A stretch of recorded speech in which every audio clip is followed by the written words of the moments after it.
to run the fast-paced offensive spread that Kevin Wilson likes to run, having a 230-pound inside run threat, which they do have a good backup. Indiana has a very good runner, Divine Redding, behind him, but to have two big backs that can crease you in the middle will be very important for them today. Kevin Cronin will kick it away deep. Danny Dunn, number 24, and Damon Graham, number 38. We are underway from East Lansing, Michigan, almost. Lucy knocked the ball off the tee. As she did her annual beautiful fall job. Yeah, a lot of wind today coming right to left behind the back of Michigan State, but down on the field, hard to tell what it's really doing because of this bowl. This is my first time here to this wonderful stadium. It's very tight field. The bowl is right on top of the field, and so it's hard to tell what the wind is doing. Certainly, it had the Lucy effect on the ball. The left goalposts are blowing one way, the right goalposts the opposite way. And the kick will go out of the end zone, and the Hoosiers will start from the 25. Nate Sudfeld leads the Big Ten in passing yards, just a little over 290 yards a game. Last week's tough last-second loss to Rutgers, he had 32 completions, a career record 464 yards, another career record 4 touchdowns. For the season, very accurate, 63% of his passes have been completed.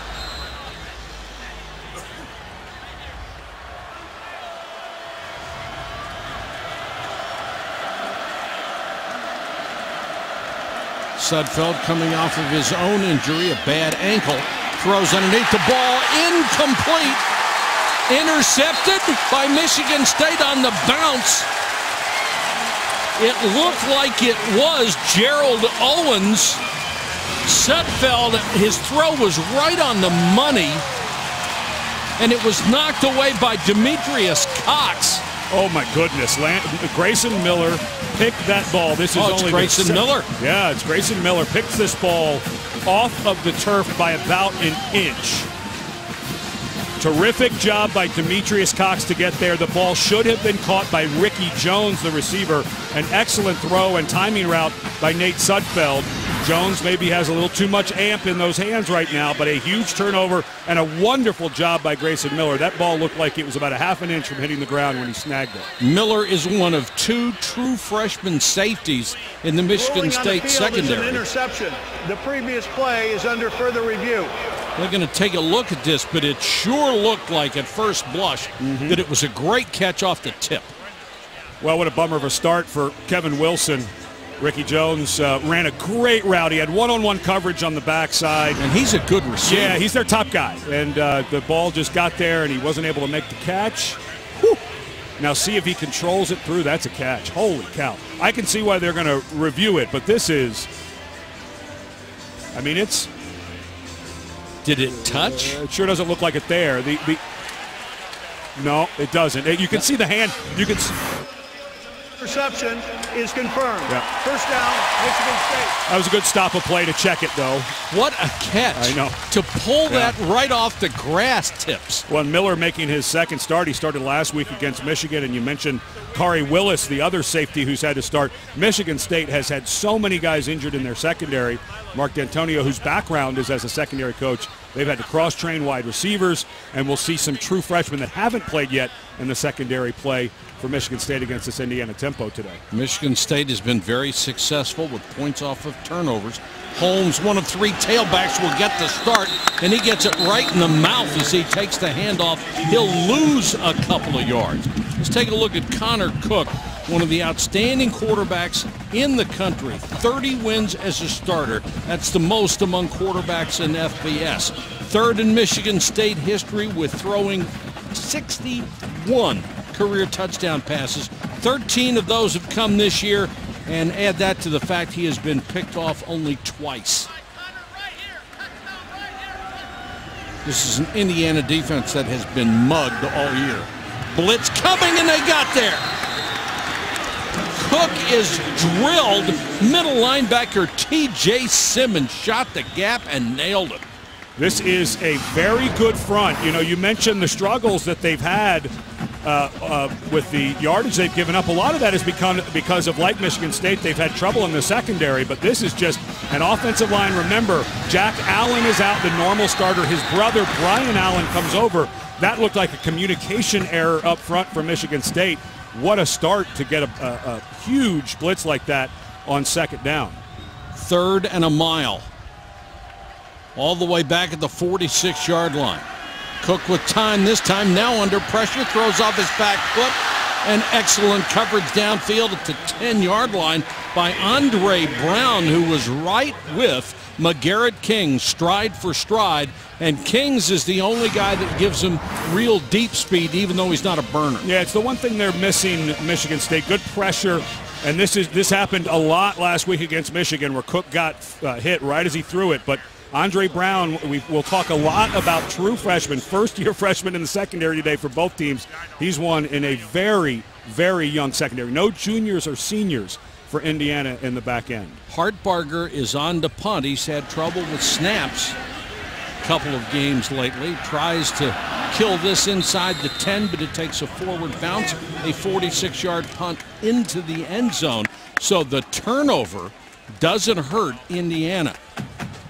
3 weeks ago, the Hoosiers suffered difficult injuries at key positions against Ohio State. Jordan Howard rolled up by Sudfeld, the running back who suffered the left ankle injury. Later in the game, Sudfeld, who already had a sore left ankle, tweaked it and was visibly limping, and eventually replaced in that game by Xander Diamont, who is now himself injured. Diamont not even on the trip, so they'd have to go down to third stringer Danny Cameron, former head coach Cam Cameron's son, who's a redshirt freshman. Fake to Howard by Sudfeld, throws out in the flat, complete to Page, and Mitchell Page gets across the 35-yard line. Jones gave him a block downfield. And watch how fast this Indiana offense will go. They don't bring, if they substitute, Michigan State gets a chance to substitute and match in a line. But if they don't substitute, Indiana can go as fast as any team in the country. With Howard on the field, they've got a great 1-2 punch. And Sudfeld is a really good, and studying him, studying Connor Cook, studying him, I think Sudfeld's another guy. He's going to get a long look to play in the NFL. Very live arm. Howard with that ankle heavily taped, dives forward, maybe a half a yard. Joel Heath, one of the defensive tackles, made the tackle. And I think what you want to watch if you're Indiana, you know the young man wants to play. He transferred from UAB for this chance. But can he push off that left ankle? We saw him against Ohio State. We broadcast that game. We saw him continue to try to go and just didn't have the push. Divine Redding is a very good back, a very capable back. They also took Mike Majette, who was a true freshman wide receiver special teams player, and have used him at some running back. So they do have some other options. 3rd down 6. Howard stays in.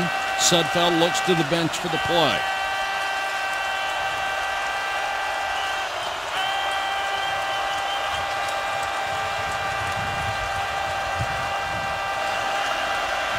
Good protection for Sudfeld, and he's got the completion to Jones.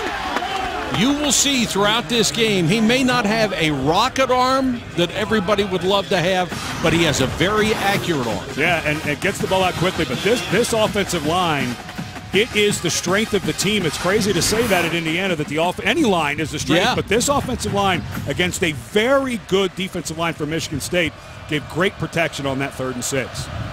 Mike Majette checks in as the running back.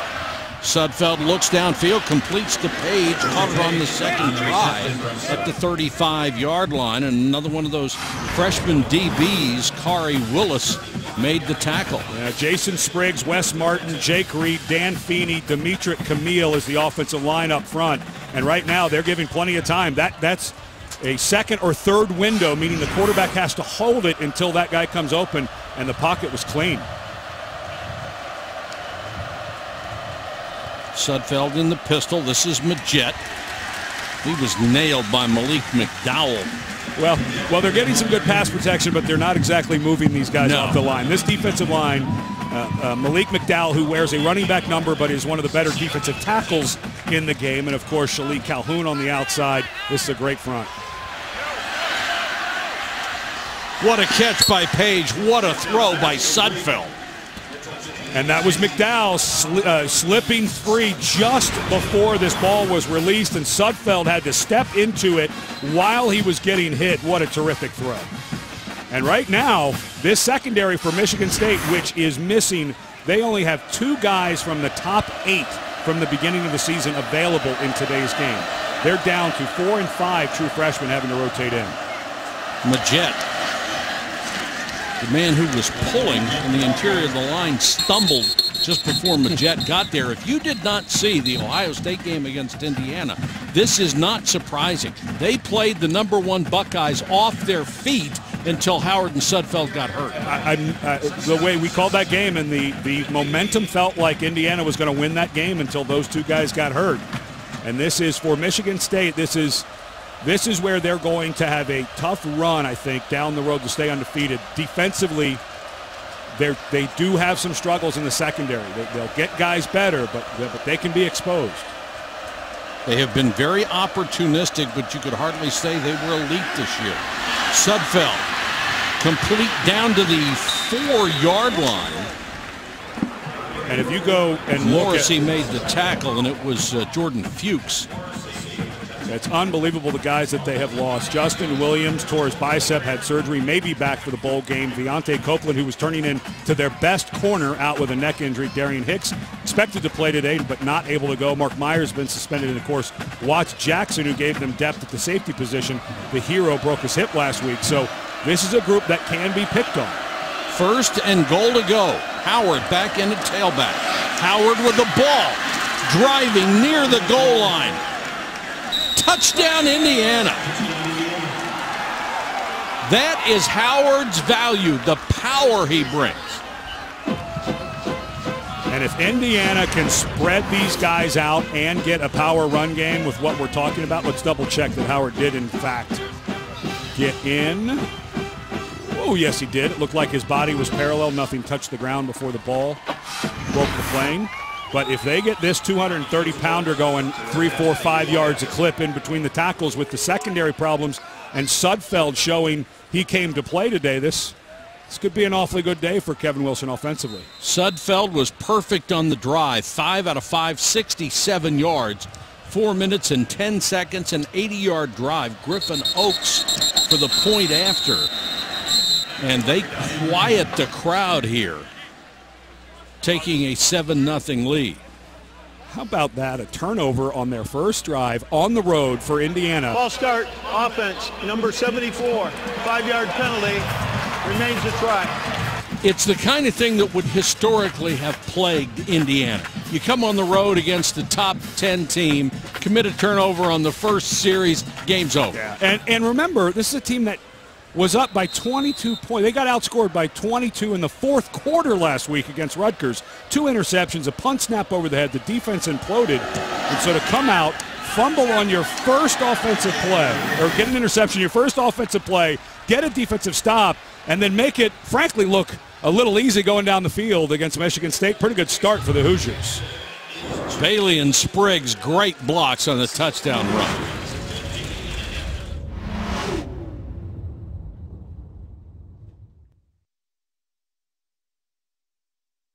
Of scrimmage, and if you look at this schedule, the middle part of this schedule is just brutal.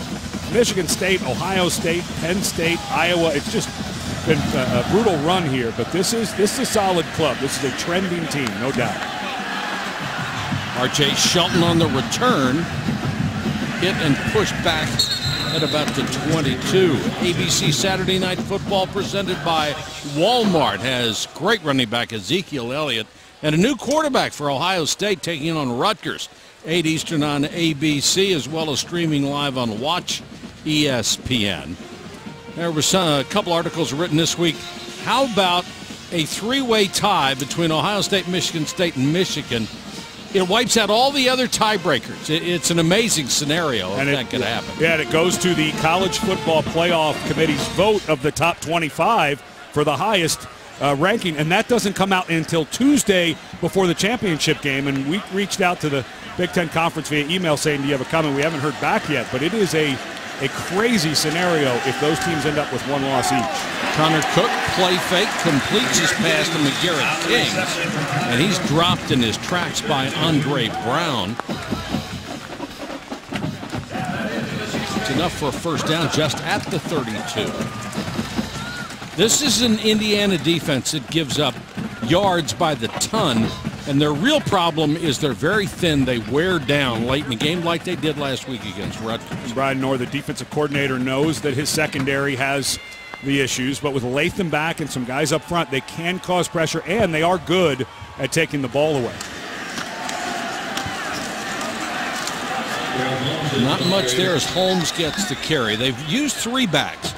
Holmes, L.J. Scott, and Madre London. Actually, they've used 4. Delton Williams has also gotten some carries. Nobody has taken over the position, and I think that goes back to your earlier point about that offensive line.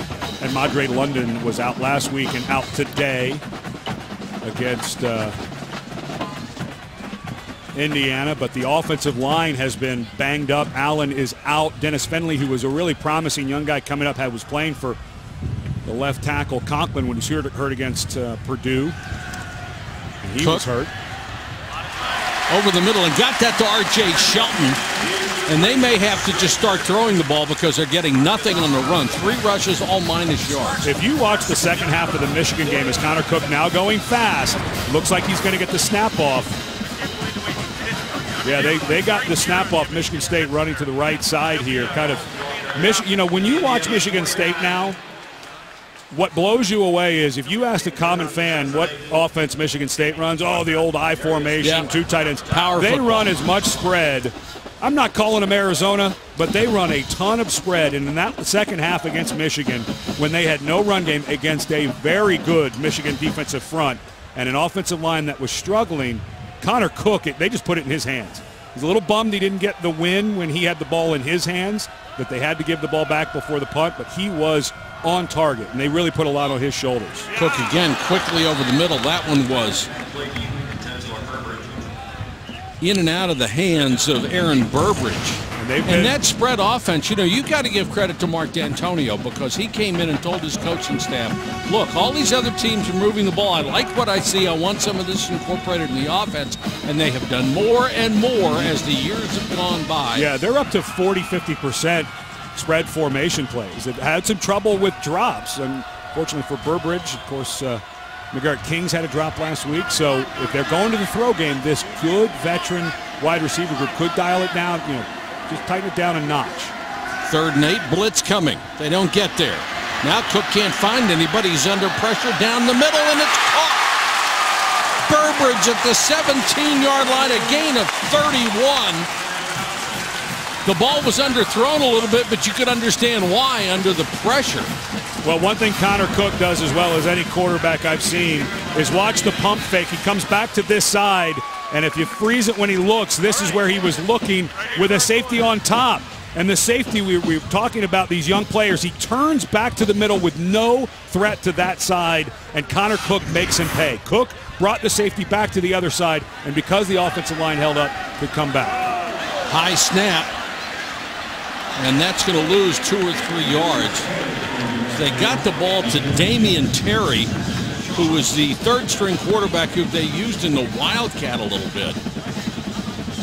That was sort of a bad snap. Strange-looking play. Well, remember, Brian Allen is in there. He's played a lot of center, just a sophomore, spelling his brother Jack, who's out with an ankle injury.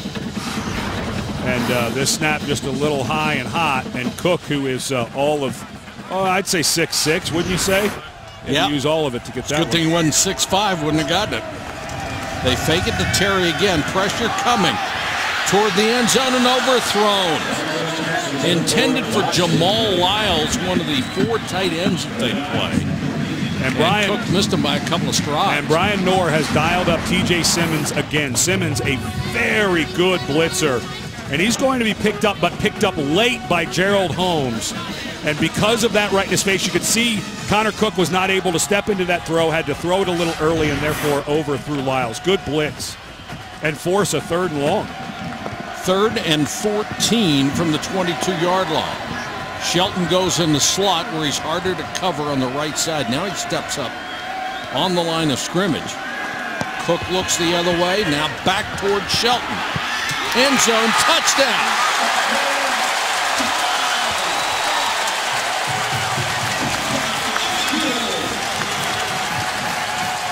He beat Jamel Cook, another true freshman defensive back.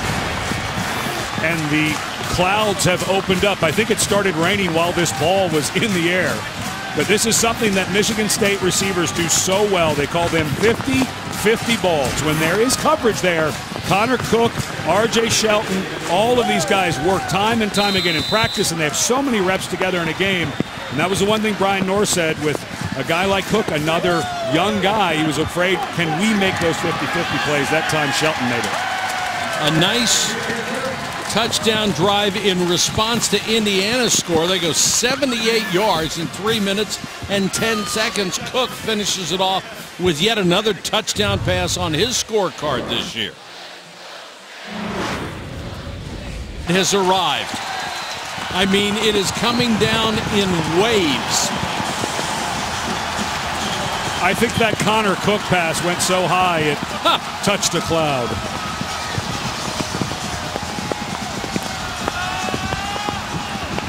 This could have a devastating effect on this game. This ball is going to just that got in. Get out of bounds. You are absolutely right. Let's check in with Laura Rutledge. You surviving down there? And of course,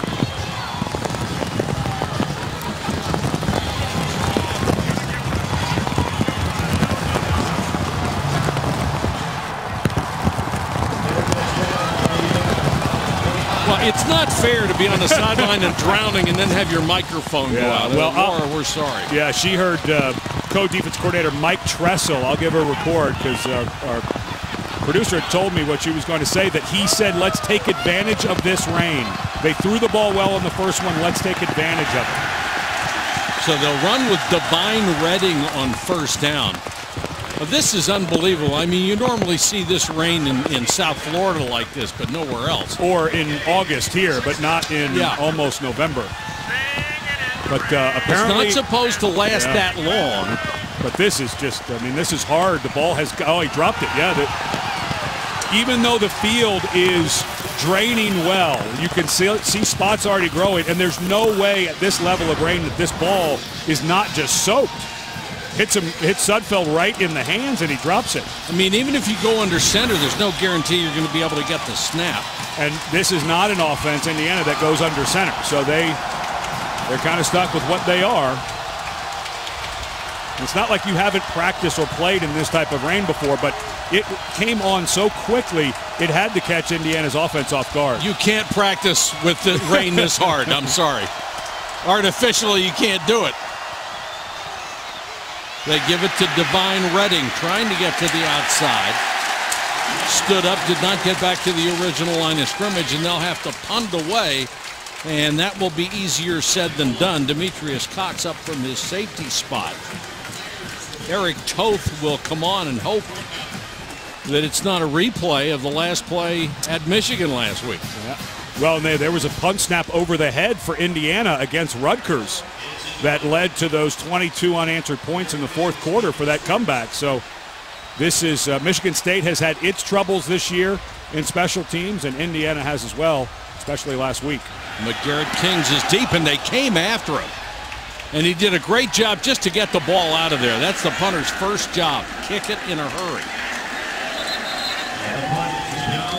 An unbelievable deluge here that lasted 4 plays of Indiana's offense. And 9 Central after Marvel's Agents of S.H.I.E.L.D. on ABC. Well, that wicked rain has basically ended. It lasted for the Indiana offensive series. Clearly that Storm is a Spartan fan. Yes, yes. Cook on a roll. Room to run if he wants. Does and slides in.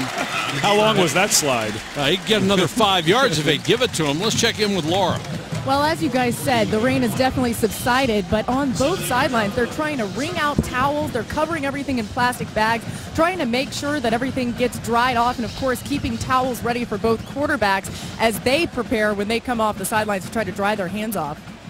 That was unbelievable for 4 plays, Laura, the way that was coming down, and you would know more than anybody standing down there in it.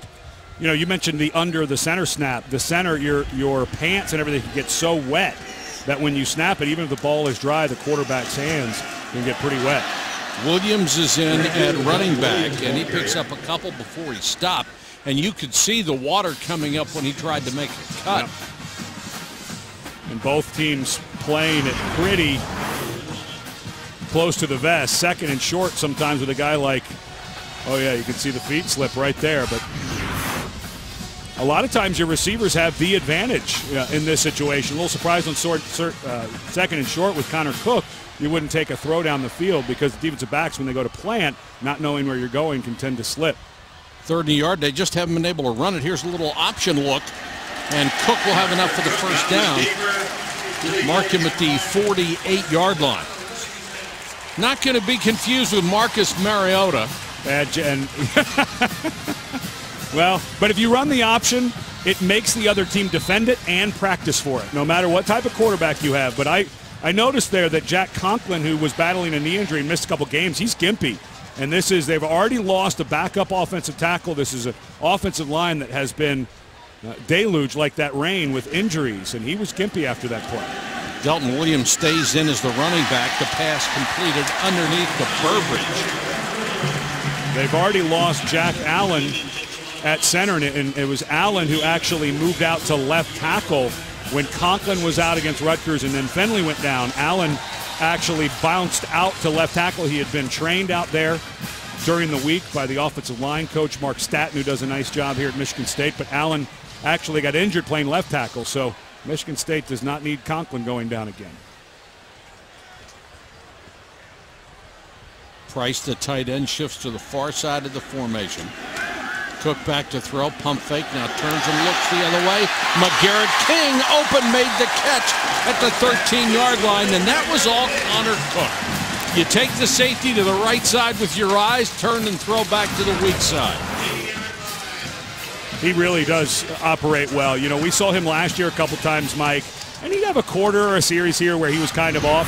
I haven't seen one yet this year. He has really dialed it in for his last go-around, and McGarrett King's is shorter guy with great route running, good hands. But Cook, when he's operating, it's awfully hard to defend. He can show you a touch pass, and then he can drill it for 20 yards. Cook again. Tries to take off again, gets as much as he can, and gets out of bounds. He can run. He's, as you mentioned, when he was running the option, doesn't evoke memories of Mariota, but can get out of the pocket. He is an awfully good prospect, though. When he throws it, we were talking to Mark D'Antonio, he's one of those guys that just looks effortless. Yeah. When the ball's on a line, it just looks like he didn't even have to try to get it going. Well, maybe more importantly, he's mobile in the pocket so he can buy himself some more time. Terry comes in, takes the Wildcat snap, gets to the 10. Now this kid can run. Boy, it looked like Terry should have maybe pitched it there. Yeah, that trailing tailback looked like he might have had some pay dirt in front of him. But this is, again, to give a little different look. You get inside here. But now this is a place where Josiah Price could come into play. Actually, right now it's Jamal Lyles, a big tight end. Actually, the running back is Wilson, 3rd and long from the 10.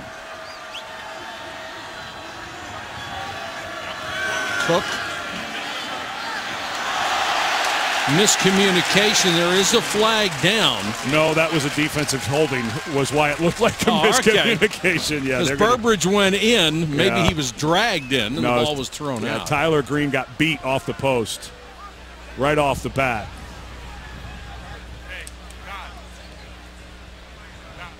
Tyler Green, another one of those freshmen. We keep saying that for defensive backs in this game.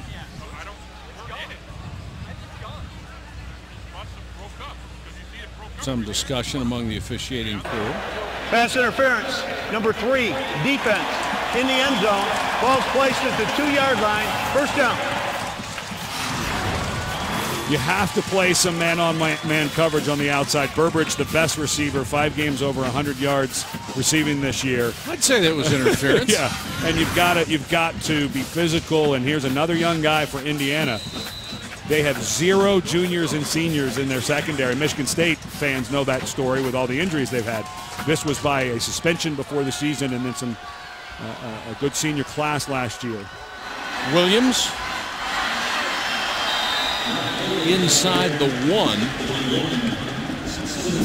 And if you're wondering, Michigan State, Madre London, who didn't play last week, who was the starter early at running back, out today with an ankle, and that's why you're seeing these other backs near the line of scrimmage. This presentation of college football will continue after this message and a word from our ABC station. Knocking on the door, trying to break a 7-7 tie as we start the second quarter. Pendleton, the fullback. Williams is the tailback. Williams with the carry. Touchdown, Spartans. Nice block by Donovan Clark. Big number 76 who cleared the way. Well, this looks more like what a typical Michigan State offense used to look like, a bunch of bodies right around the line of scrimmage. And if you're going to put that many bodies there, you better cut a hole. Because if you don't, that's a lot of Indiana bodies to hold you up. Nice job by the left side of that offensive line. We saw Jack Conklin was a little banged up. He gets a block, and, of course, that's the right guard, Donovan Clark, who's had to play a bunch of different positions with injuries. Made a nice block pulling around. Michael Geiger for the point after. High snap, they got it down. He yanked it, kissed the post, and went through. Michigan State on top by 7. We check in with Robert Flores. Robert.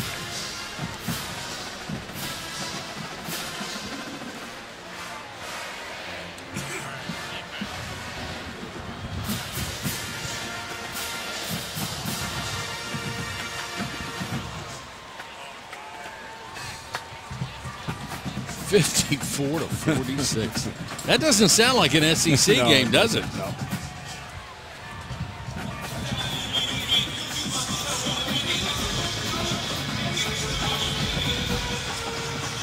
Both teams have been able to move the ball. This game has not been a dog.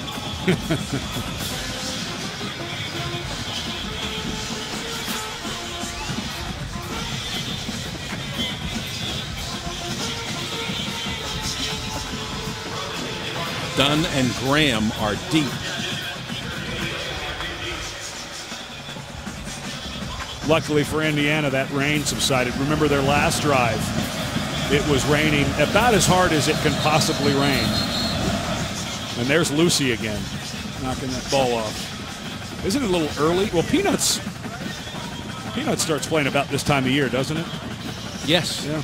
Yes. So getting the Halloween with the Great Pumpkin. Both of these teams get a week off next week and need it very badly. Speaking of Halloween, comes at a great time. I know a lot of these guys are not really worried about what their costume's going to be, but as beat up as they've been at this time of the season, couldn't work out better for both teams to get a week off next week to go down the stretch run. Graham on the return, hit shy of the 20 and just got back to that stripe. Take a look at today's Good Hands play brought to you by Allstate. Same guy 2 weeks in a row, Grayson Miller. Well, Grayson Miller, you know, everyone knows about the hero, Jalen Watts-Jackson. But if Grayson Miller does not hit Blake O'Neal as he's going to kick it, O'Neal may have actually gotten the kick off. And then the first off, that was the last play of the game last week. And then the first offensive play of the game this week for Miller, he gets a tipped pass interception. So pretty good start to the career for Miller, who got his first start at safety last week. They've had some problems with Monte Nicholson not performing up to his level, so they finally put Miller in. And now Nichols comes in to get a little run. Majette is the running back. He'll get the carry. Swallowed up at the line of scrimmage. Really didn't have a chance. Malik McDowell, who takes up a lot of space, even though he only wears that number 4. 275 pounds. Here's a guy who is almost 6'7" and plays really low and really quick. It is so rare to see a guy with this combination of length, power, and also ability to play low in the middle. He's really special. 9 carries, 13 yards for the Indiana running game. Now they'll go back to the air, and Sudfeld completes it out to the 27-yard line to Simi Cobbs. Demetrius Cox made the stop. And this is where 3rd and 2, where Indiana can stretch the ball out to the side. Wouldn't be surprised if you saw some type of wide receiver screen or something. Really challenge with 2 safeties back. Fake the running play, and they do go to the perimeter. Cobbs makes the catch, dragged out of bounds after he's got the first down. And Howard is not in there, so you have to wonder, is that ankle bothering him again? Simi Cobbs working one-on-one outside with Demetrius Cox. And Cobbs, a big, tall guy, great hands. Didn't play much high school football until his senior year, was basically a linebacker, played some receiver, so he's still figuring it out. Had a wonderful catch last week against Rutgers, but he's tough to defend one-on-one. Good throw and catch that time for a first down. Here's good news. Howard's back in the ball game for Indiana. Number 8 goes out in the flat. They try to throw him the ball, and he saw the coverage coming. Reached up one hand, but he was looking at the linebacker and lost the ball. And you could see Riley Bulla of the middle linebacking Bullas over there having a word. But Riley's brother Max, who is a starting middle linebacker here now with the Texans, and they have a younger brother now, Byron Bulla, who is a backup middle linebacker we may see today. Good block by Howard to give Sudfeld some time, but that ball is knocked away by Darian Harris, who was on the Butkus list this year as the linebacker candidate for the best in the country. Reschke was applying the pressure. I'm not sure Sudfeld's feet didn't slip just a bit before he threw that. Nice job by the linebacker there. Coming underneath. Big 3rd and 10 now for Indiana.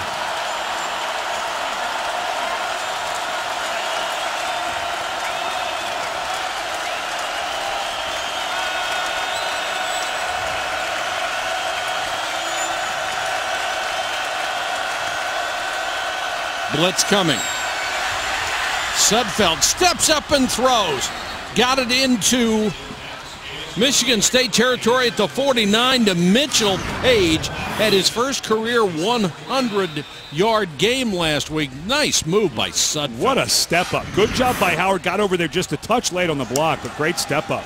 They give it to Howard. Look at the body lean. He just powers forward for about 6. Oh, he's gimpy. Yeah, you know, you get that left ankle, you get an ankle, especially as a running back. There's just so much cutting, so many times that you get hit. He's not looking healthy at all. And against the defensive front like Michigan State, like we saw against Ohio State, you can't even be a 10% off your game and expect to get anything done. Sudfeld under pressure again. Escapes again and throws it through the hands of Simi Cobbs.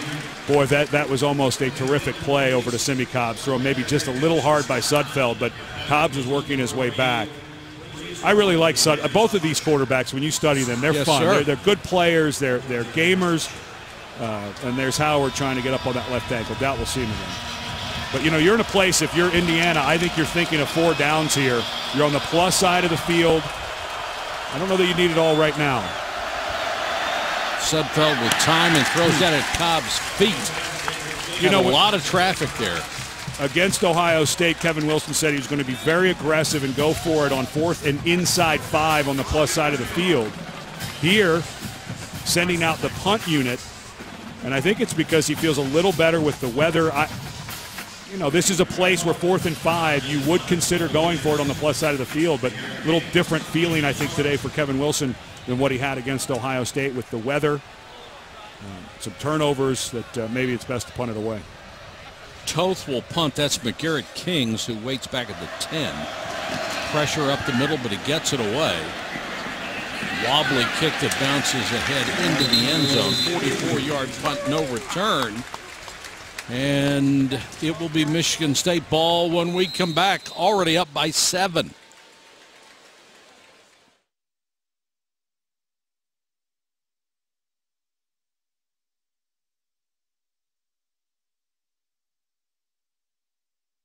Frogs that fell from the sky during that rain. Locusts are next. Little toss to L.J. Scott. And this Michigan State ground game is inert. Yeah, and you've just seen, coming into the season, we were talking about the strength for Indiana as the offensive line. Michigan State really felt like they had 4 returning starters up front, and then Jack Allen goes down. There have been a couple injuries at tackle. They just haven't found. Keeler missed 3 games at right tackle with an injury, 79, and so they just have not been able to find the push that they had hoped. And for Connor Cook, in his senior year, it's really having to become his show, which is probably just fine by him, but it's always good to have a run game going. And it's just fine for your offense because he has been terrific. That one's batted down at the line of scrimmage. The interesting thing yet about that offensive line is a couple of those guys were preseason Big Ten candidates and national watch list for everything you could have for a lineman. Ball just tipped right at the line of scrimmage. The window was closing. An excellent job by Marcus Oliver. He was in coverage, the middle linebacker, and then filled the hole it looked like that Connor Cook wanted to throw through, and then he throws over, and big Ralph Green III gets a hand on it. 4 wide receivers bunched. Now they bring Scott back into the backfield. Indiana may have jumped, but the pressure doesn't get there, and R.J. Shelton will make the grab. We'll check the flag.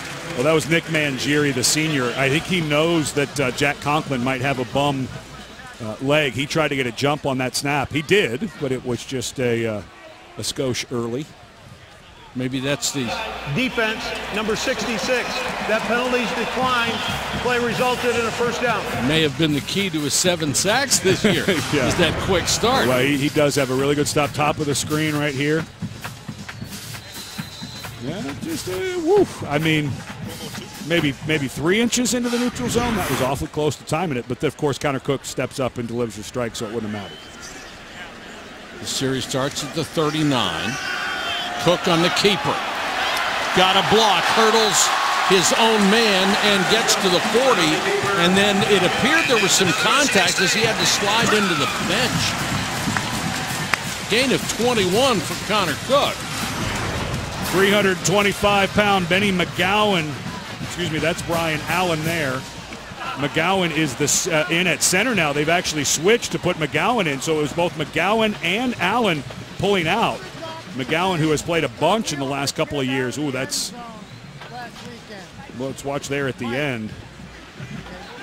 Is that the Connor Cook hurdle? Well, both guys are slipping. Not much of a bump there. I wonder if it's because of the rain. That tarp over there got so slick. That didn't look like much of a bump. So the running yards have come from Cook. Now he's under pressure. Throws a stop and go intended for Burbridge. But the timing was messed up by the Indiana rush. They hit one of these last week to McGarrett Kings against Michigan. Whoop, that's there. that's a touchdown. Yeah, Richard Fant's heart just jumped up into his throat. Yeah, they hit a touchdown to Kings last week late in the game to cut the score against Michigan, and that time they had it. Richard Fant, number 16, second in the country in passes broken up this year with 16. Little bitty guy, 177 pounds out there in the corner. Set up the screen, and it's broken up beautifully. Marcus Oliver and Clyde Newton were out there. They read it perfectly. Oliver, a guy who blew out his ACL last year. You could see the brace on his left knee, and that was a big blow to this defense. He read this right away. He had man coverage, and a lot of times you'll leave the screen on against man coverage, and you hope to get him picked off, but Oliver actually beat the block. Yeah, he got hit in the side, and he still got there. Yeah. 3rd and 10 now at the Indiana 41-yard line. And remember, it's been an adventure, meaning in the bad way for the kicking game for Michigan State. You're not in field goal range, not even, you're probably 10, 15 yards from feeling comfortable. Blitz coming, they didn't get there. The pass underneath is batted away by Fant. That is his 17th pass breakup. With a little bit of wind and just unbelievably, all of a sudden, you're Michigan State. Indiana bringing the blitz. It was picked up, but Cook not quite comfortable, didn't quite get much zip on this. And Burbridge, even though the ball was put on his hands. That's a tough catch, but you expect that guy to make it. And all of a sudden, on the 41-yard line of their opponent, Michigan State is punting the ball away. This is not a good Not a good turnout for this good offense that got going. Horrible kick by Hartbarger, but he gets a great bounce. That thing didn't look like it got more than 6 feet off the ground. 35-yard kick with the bounce, and Howard going to try to gut it out again as Indiana's running back. Mike, Jordan Howard wants to play so bad. He came off the field and was jumping around trying to test out that left ankle. The Indiana athletic trainer came over to him and asked him if he was good, and he nodded yes, but I've seen him grimacing in pain as he's continued to try to test out this ankle. Well, we saw against Ohio State he tried to go on a bum ankle, and it was not smart. At some point, the adults have to stand up and say, you know, you're not ready to go. Let's see if he even has the ability to cut now. Straight ahead here, monster hole for him. Still on his feet. Lost the ball. And it looks like Indiana has it back at the 44. And even though he got a huge gain on that play, he's not running like the kid we saw before. No, I don't know that he has the speed to take this to the house, but you can see right here, just not very much, not a good job by Kari Willis, but as that ball is stripped, an excellent job. I believe it was Mitchell Page who comes in. What a Arjun Calhoun. Yeah, what a good job knocking that ball away. But I believe it was Mitchell Page who cleaned up the mess. But for Indiana, I know that looked like a big run for Howard, but he just doesn't look like the same guy. And with Divine Redding and Mike Majette available now, I'm not sure why you would push him. Sudfeld rifles this one complete down to the 39-yard line. This kid really can drill a football if he has to. Miller tried to take the ball away at the end of the play. Damon Graham, boy, he did step into that, didn't he? Damon Graham on the catch, and as he slid over, Grayson Miller was trying to pull it away, but a good catch by Graham. And what an answer for Indiana. They get a stop on their side of the field on the 41. There's nothing wrong with this offense. If the defense gives them half a chance, they can stay in the game with anybody. We saw that against Ohio State. Howard swallowed up here. Somebody upstairs for Indiana needs to say this guy's not 100%. It's just, I know he wants to grit it out. I know it's his last chance. He transferred from UAB, but it is not up to the trainer to say, are you good to go? It is up to the coaches and the trainers to look and see, is he healthy enough to go? And I know he had the long run, but that was a huge hole, and you do have good backups here that have proven they can do it. So I just, if I'm upstairs for Indiana, I'm saying, can we please sit 8 down and get some ice on that angle going into the bye week? The one thing I'm thinking is if they're telling him and the doctors are saying you can't hurt it anymore, yeah, then I can see why they're trying to play him. Majette comes in for Howard. Sudfeld with time, now under pressure, and down he goes. Finally, Joel Heath got there, and there is a marker down as well.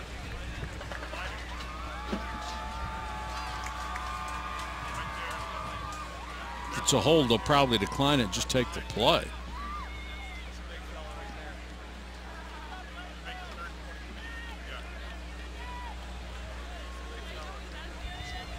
Howard is on the sideline jogging up and down, trying to keep that ankle loose.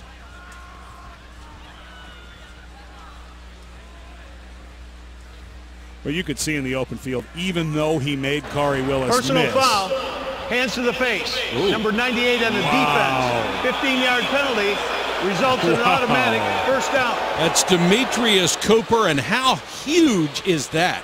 You take away the sack, you take away the loss, the down doesn't count, and they're marching it down to the Michigan State 26-yard line. What a change in field position. At top of the screen, this is Cooper working on the right tackle. Yeah, you can see his left hand getting up there onto the Demetric Camille face mask. What a huge penalty. Holy cow. Majette goes in motion. Sudfeld looks the other way, throws underneath to Jones, and Jones is planted down at the 24, and a flag immediately thrown by the official right there. And Mark D'Antonio says, for what? Well, he'll find out eventually. But that was on Colhoun, Arjun Colhoun. The only thing I could think, You could conceivably call unnecessary roughness. He picked him up and drove him into the ground, but personal foul, unnecessary roughness. Number 36, defense, body slam.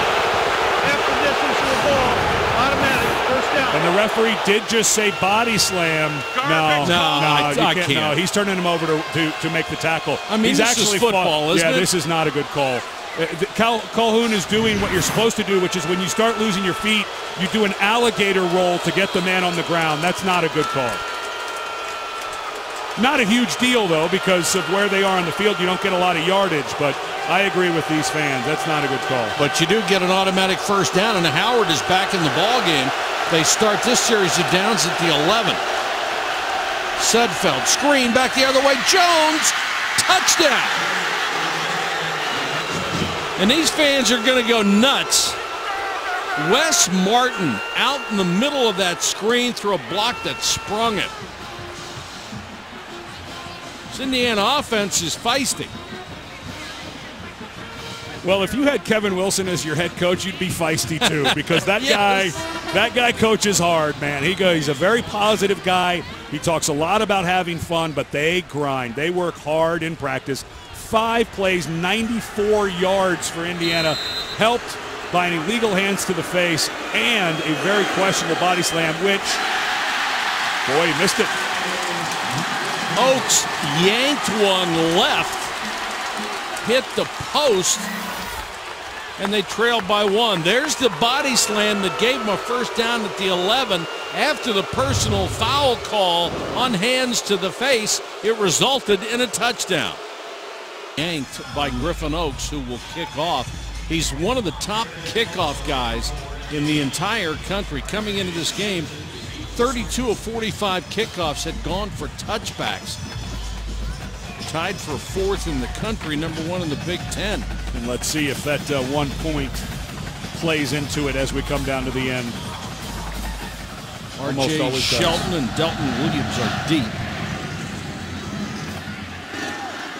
And it's off of Shelton and out of bounds. Tonight, ESPN has a big doubleheader for you, starting with a really good SEC matchup. College football primetime presented by Hilton. Number 15, Texas A&M in Oxford to take on number 24, Ole Miss at 7 Eastern. Then out to the Pac-12, Stanford, which has made it all the way back to the top 10, will play host to Washington at 10:30 Eastern. We saw Stanford in the opener against Northwestern. They did not look like a top 10 team, and Northwestern handled them.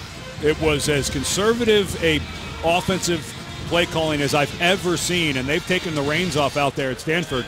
And unfortunately for my alma mater, Washington, Jake Browning may not be able to go quarterback. I think it might get ugly tonight.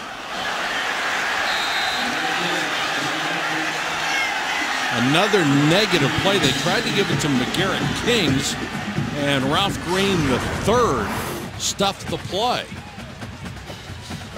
McGowan in at center, and they just left him unblocked. You do that sometimes. You'll leave somebody unblocked in the middle, but that, again, looks like a mistake. Remember, a lot of guys going in and out. McGowan, probably the 3rd string center now in there with Jack Allen out. Brian Allen has played some center, but there has been a couple of miscommunications, it's looked like, today for the Spartans.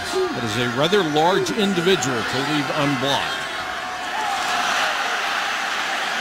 Mangieri may have jumped offside. Fant with a terrific defensive play. And one hand touching the receiver, the other going back for the ball. That was amazing technique. And that's what those 50-50 balls. Defense, number 33, 5-yard penalty, replay, 2nd down. That's on Zach Shaw. Yeah, I thought it was Mangieri as well. Both of them trying to get a jump on that left tackle. Conklin, who looks a little iffy on that bum leg. But that was terrific coverage by Fant. That's one of those 50-50 balls where Connor Cook throws it in the area and knows his receiver is going to come back to it. So that time Fant came up. Yeah, Fant's out there saying, I got your 50-50 right here. Right, because if Fant doesn't make that play, it's complete. The offside doesn't matter, and they're out near midfield here. Holmes is the running back. Nobody has stood out today at that spot. Holmes gets the ball in a swing. Takes it up to about the 32. And these fans below us here where we're situated in the press box still really upset about that personal foul call. Anytime there's a tackle by Indiana now, they're screaming for a flag. Yeah, that was definitely didn't look to me like a personal foul. But this is a big 3rd and 2 here.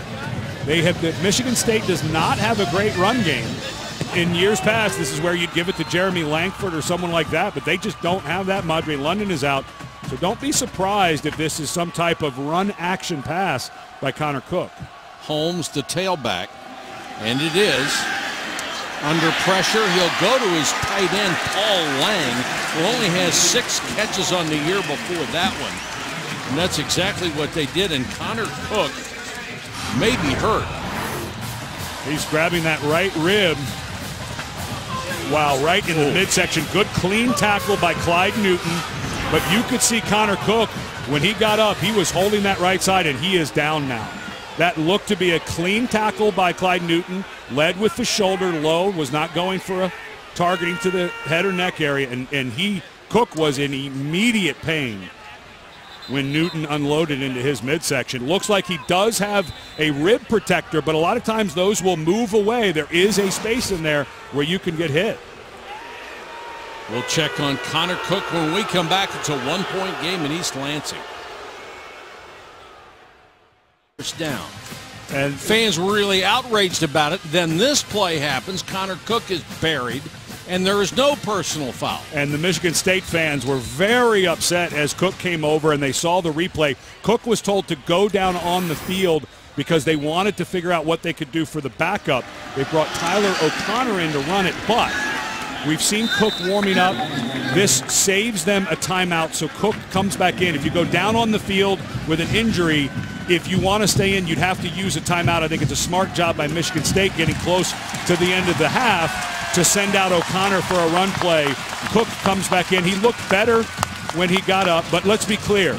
I don't think either of those was a penalty. I think the one on Colhoun was a mistaken call, and I think the hit against Cook was a very clean hit by Newton. It looked in slow motion like it may have been late, but if you looked at it regular speed, he was closing on the hit as the ball was leaving his hand. 2nd and 10. The running game just hasn't been there. It's been all Connor Cook. He's throwing this one. Crowd wanted a flag for pass interference on Andre Brown. They won't get it. He was covering McGarrett Kings to the near side here. And these fans are really getting into it, thinking of that these are missed calls. But Andre Brown, a true freshman, working one-on-one with McGarrett Kings. Take a look at the left side of your screen.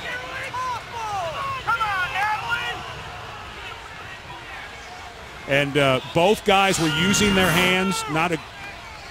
As I was watching it live, it did not look like PI because Kings put his hands up as well to push off for the long throw pump fake.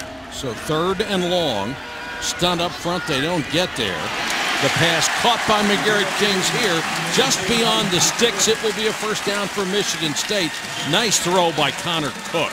And Kings comes right back after what looked like maybe a pass interference. Finds a nice little hole in the zone, and Cook, who looked like he may have a rib or chest injury just a moment ago, fits it right in there. He did look okay when we were watching him during the break throw the ball. Didn't look like he was wincing in pain. Looked like maybe the wind was knocked out of him on that hit. Williams, number 22, the running back. Have a fullback in front of him. Williams will get the call. And let's get down to Laura, see if she has more on Connor Cook. Laura? When Cook came off the field, everybody on the Michigan State sideline asked him if he's okay, and he looked around and said, "Calm down, guys, I'm fine." But he said, "My hands are still wet." He went over and dried his hands off, and it is still wet down on the field. All right, thanks, Laura. 5-11 and counting in the first half. If I'm Mark D'Antonio, I'd love this drive to last another 5 minutes. Yes.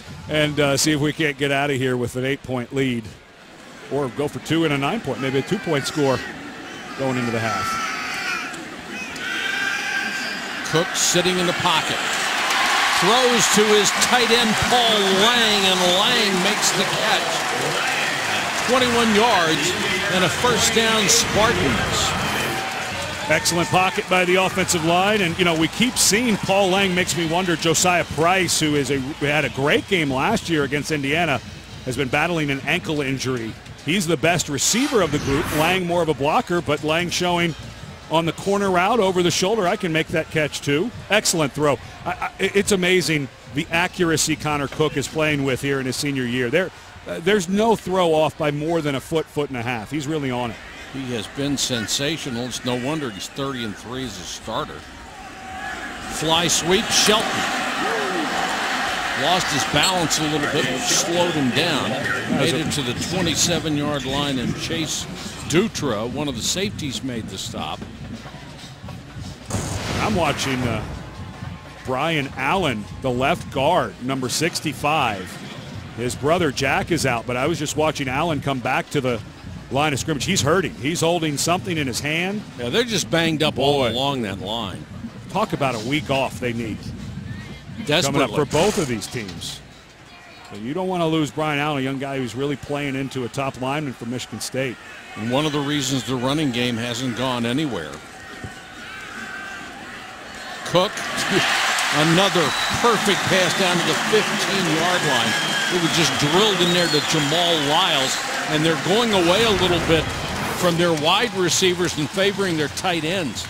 Lyles, a guy who made great progress in the pass game as a tight end, and you can't throw that ball any better. The safety, Crawford, is to the inside, so you put it low and away to a big body, let him go down and get it. Pretty good tribute to Brown and Fant, the corners, that they're throwing over the middle and trying to avoid these guys. They've played very well.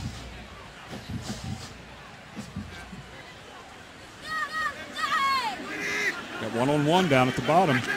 Scott. No holes. None.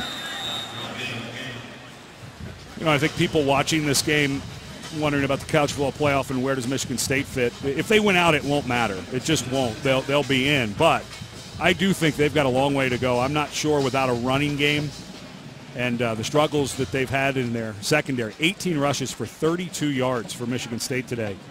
I don't know how that would hold up against the top 4 teams, but you went out in this conference you're in, so if they do that, they'll get a chance to prove if it works or not. Second and long, high snap. Pressure on Cook. Gets rid of it and completes it to McGarrett Kings for very little yardage. We talked at the beginning of the telecast about lack of respect not only for Cook, but lack of respect for Michigan State as a team as they complete this one to McGarrett Kings. The voters in the AP poll have not shown them very much love either. They do not have a first-place vote, even though they're undefeated and ranked 7th in the country. And I'm not sure I disagree with that yet. I'm not sure that they're the best team in the country. I know they're undefeated, but they've got a long way to go. And they have a knack at winning, so don't think that they can't do it. And if they can get healthy with this week off, Kevin Wilson deciding to take a timeout for Indiana. Indiana calls their first timeout. The timeout there. 30-second timeout. Allows his defense a minute to catch their breath and try to save a little bit of time. Well, let's take a look. Especially defensively. He looked 21 years old to you.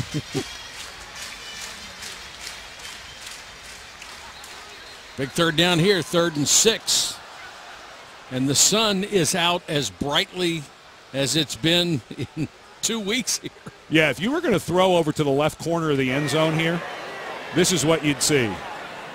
That's the far corner of the end zone. So if you throw a fade or something into that corner, that sun's going to be right.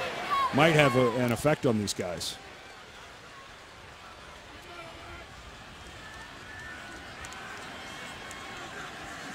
Blitz coming. Cook throws that direction, overthrows and intercepted. Picked off by the sophomore Rashard Fant. This kid can play. I'm sorry, 16 and 16. Yes, Burbridge. I am terribly sorry. That's Burbridge with a touchdown. And Cook goes right to that side. Little pump fake, gets hit again as he throws it. Wow, that's a good move. Fant got caught looking inside, sun right in his eyes. And you're expecting Fant, who's been playing well, to be there. I'm watching Fant with all those pass breakups, and he got beat by his opposite number.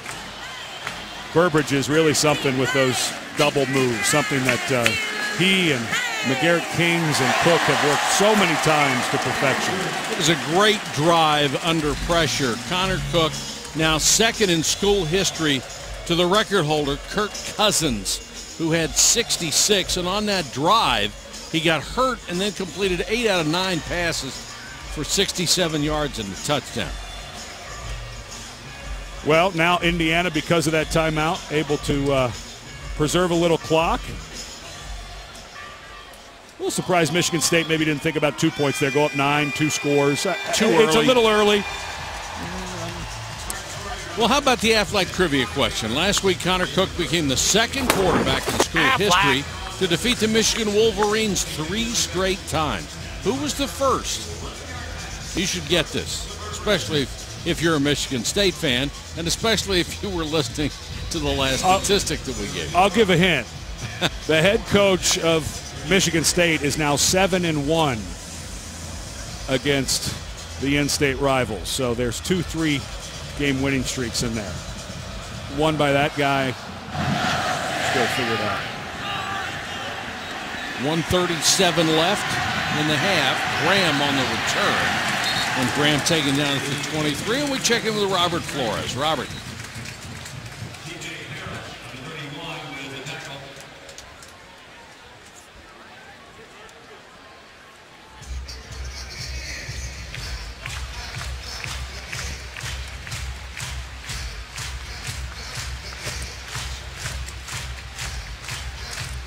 Certainly can rack up some points in the Big 12, can't we? Mm-hmm. Now it's about those 2 timeouts for Indiana. You can play the entire field, but don't let a play go by where 15, 20 seconds go off the clock before you call the timeout. Howard. Well, he may be gimpy, but he's still outrunning people. I know, but Divine Redding is a really good explosive running back, and this guy just looks 10%, 15% slower. I know he's getting some big chunk yardage, but Redding is a guy who has explosive ability. Just surprised that Howard stays in the game. He's got 7 carries for 60 yards, and you know he's not 100%. Mm-hmm. He is a heck of a back. What a big run on first down. Get out of bounds. Sudfeld with time. Touch pass intended for Jones. He's double covered.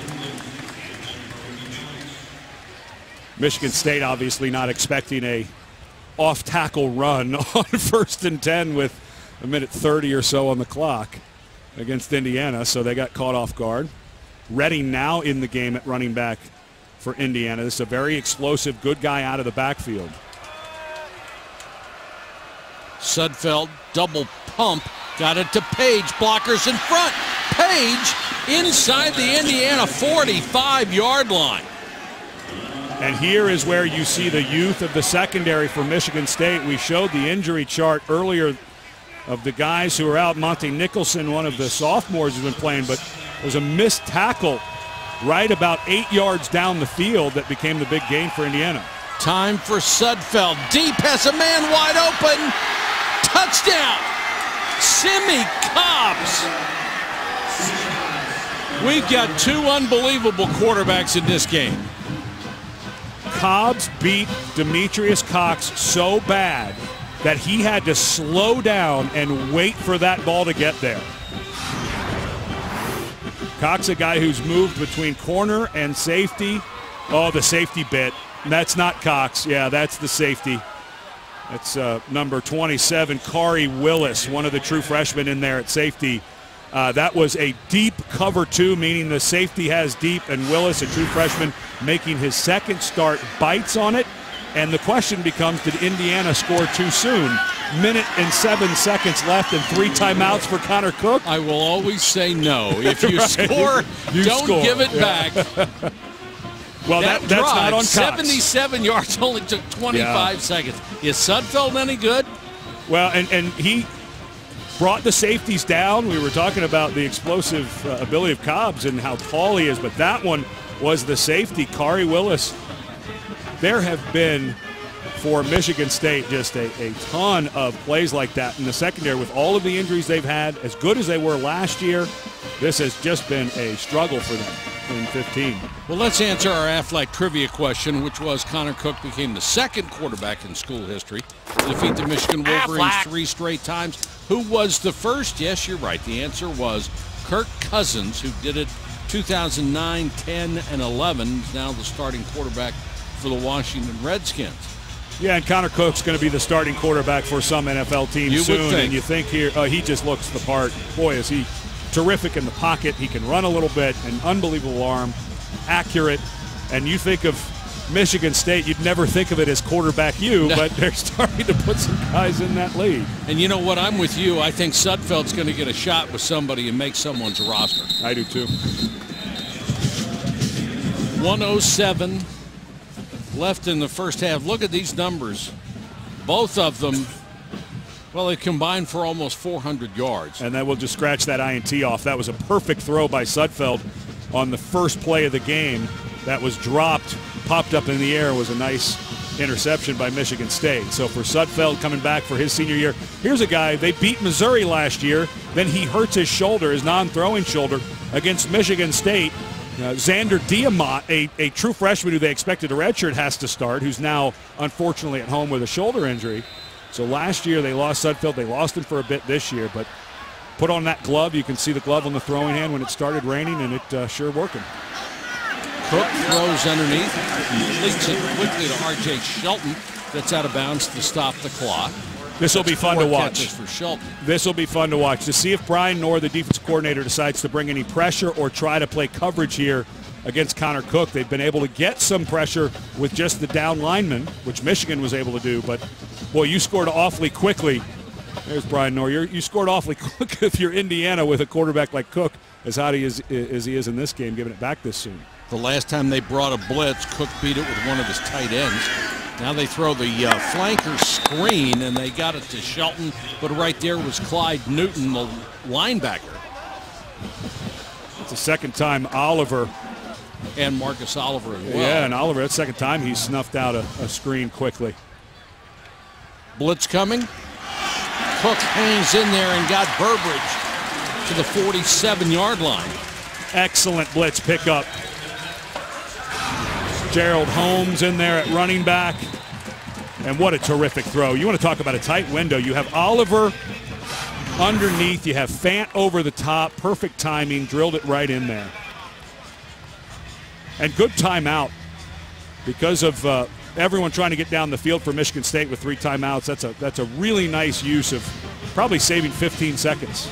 If you have other things to do on Saturday, don't miss any of the action while you're on the go. You can stream any game live. Download the Watch ESPN app or go to watchespn.com. Well, if you're Connor Cook and you really have to work, and you've worked this, think of how many times he's worked this at the end of practice. Okay, you've got two timeouts, 39 seconds. So I'm not sure that the run game even figures in here because you don't want to use those timeouts. Remember, the field goal game, they're not comfortable until they get to about the 20-25, the way that's been going for Michigan State. So, you're looking at, you still need, call it 20 yards to pick up.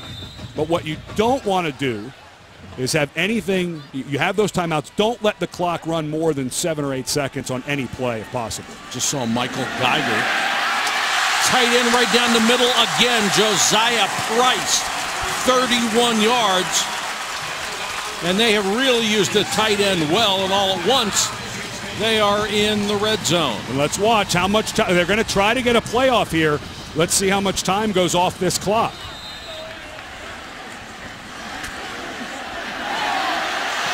Cook goes for Kings. Kings wants a flag, will not get it. Fant on the coverage. Wow, they didn't. Michigan State did an awesome job of getting this play off with 0 seconds coming off. No, that's not PI. Both guys are using their hands. Fant's not grabbing. If you're going to allow the receivers to use their hands, you have to allow the defensive backs to do the same. But what an awesome job by Michigan State not burning a timeout or spiking the ball and wasting a play there after the first down and the clock started right at the snap. Good job. Fant can really play some man-to-man, can't he? 2nd and 10, pressure coming on Cook. Throws underneath. And for one of the few times today, a poorly thrown ball trying to hit Josiah Price. You're sitting here as this clock's going down for Michigan State. Michael Geiger just 5 of 9, their kicker on the year. So he's had 2 blocked. This feels like a place where maybe you might want to throw one into the end zone if you're Michigan State. You're not comfortable that you're even going to get 3 the way it's been going on that unit. Still plenty of time. You can throw it in the middle of the field. Blitz coming. And Cook trying to change the play. Pressure in his face and overthrows this one. Burbridge and Fant again. Well, that looked like confusion from the start. Cook was swinging his arms, trying to show the blitz was coming. I think trying to get attention of his receivers. Indiana didn't show it until late. Yeah. He was trying to change the play and not fall down, apparently. He was just trying. He saw the blitz coming, but boy, what a nice stop for Indiana, for Michigan State. What looked like a very promising drive ending in just a field goal try, which has not been a gimme for them this year. This is Geiger from 35. He's had 3 close misses of the 4. Bad snap. The holder's going to pick it up and try to run with it, and that play just comes apart. Marty Maxud took the high snap, didn't think he could get it down in time, so they don't even get the field goal try. They won last week on a bad special teams play, and they've had some of their own. And that was a high snap that Maxud from Tabor Pepper couldn't handle and get down. It was just a little bit high, and there are the special teams problems from Michigan State. They allowed a kickoff return of 100 yards early this year, a punt return against Oregon for 81 yards. They've had some muff snap punts in their punting game, and all of a sudden, what looked like a super promising drive at the end of the half implodes. And you know what's going through the holder's mind at that point? Oh, crap. This is not going to end well. Don't look like the guy from Michigan now. And Indiana very comfortable with where they are right now. They're going to take a knee and go to the locker room. Down by 1. That was an exciting first half. And for Michigan State, they get the ball back. So Connor Cook can go right back to work after a nice drive comes up with goose egg at the end. And both of the quarterbacks were absolutely sensational in the first half. Even with getting hit in the ribs and thinking that Cook may have gone out, he was on money. Let's go down to Laura Rutledge. Laura. There ends a promising drive. What did you see with the special teams right there? A high snap. Yeah, high snap. You can't get it down, so that's a big problem. We got to continue to work on special teams things. But got an opportunity to get in the end zone. Don't get in the end zone, and then 2 plays there in the end zone. Got to play cover 2. Be deep as the deepest on the post. You know this Indiana offense and Nate Sudfeld can be dangerous. What adjustments do you need to see from your defense? Well, we need to play better technique, and not get outflanked on things. And, we had one thing. We went from 3rd and 18 to all of a sudden 1st down, and then it becomes a touchdown. So got to get things fixed. Thanks, Coach. At the half, our score, Michigan State 21, Indiana 20. When we come back, absolutely terrific this afternoon. And that's part of our AT&T strong performance. Well, they've both played very strong. We knew Connor Cook had the big numbers, and studying Nate Sudfeld, as we did the Ohio State game where he got hurt. These guys both very accurate. They've both been working against pockets as they've collapsed here. Of course, the 50-50 ball, they call it here at Michigan State, where they throw it up and let people catch it. Then a slip screen to Jones, gets the score. Connor Cook not to be outdone. Once again, a little pump fake, finds Burbridge for the touchdown. Then not to be outdone is Sudfeld, who finds the safety from Michigan State. Bite on an underneath route, hits Semi Cobbs. And then Connor Cook drives Michigan State down looking for another score, and a special teams gaffe caused Michigan State a chance at 3 more points at the end of the half. Oaks kicking to Shelton a yard deep. He'll bring it out. R.J. Shelton with a seam. Still on his feet, 35-40. And knocked out of bounds as he crossed midfield. 58-yard return. Laura caught up with Kevin Wilson moments ago. Thanks, Coach. Your defense with a big stop to keep Michigan State out of the end zone right before halftime. How have they handled Michigan State's offense so far? Well, we've given up a bunch of yards. Now, Connor's played well. They've thrown it a lot, made a lot of big plays. So we're fortunate to be in it. We're playing hard. We got lucky and made a couple offensive plays. We got to do our best to get it in the fourth quarter, make it a 4-quarter game. We noticed Jordan Howard still dealing with that ankle injury. What's his status going forward? I mean, he's good. They said he'd be no worse for the worry in playing. We got next week off. He thought he was full go, so we'll keep mixing all the backs, but he'll be playing. All right, thanks, Coach. Thank you, Laura. Thank you, Coach. And L.J. Scott will start the second half at tailback as this series begins at the Indiana 42-yard line. And Shelton will get the carry. You know, Mark D'Antonio would love to establish some kind of running game. It produced only 31 yards in the first half. And one of the strengths coming into the season for Michigan State was hopefully their offensive line, but we've documented at the start all the guys who were banged up. And at the end of the half, we saw Brian Allen looked like he was hurt. I noticed that Benny McGowan, the guy who's been playing at center, has his left arm looks like he's having a hard time working it. And there's Jack Allen, who's the normal starting center, out still with an ankle injury he suffered against Rutgers. And McGowan had been the starting right guard. They're just trying to mix and match all over the place. Cook with time, throws underneath to Burbridge. Burbridge makes his fifth catch of the day.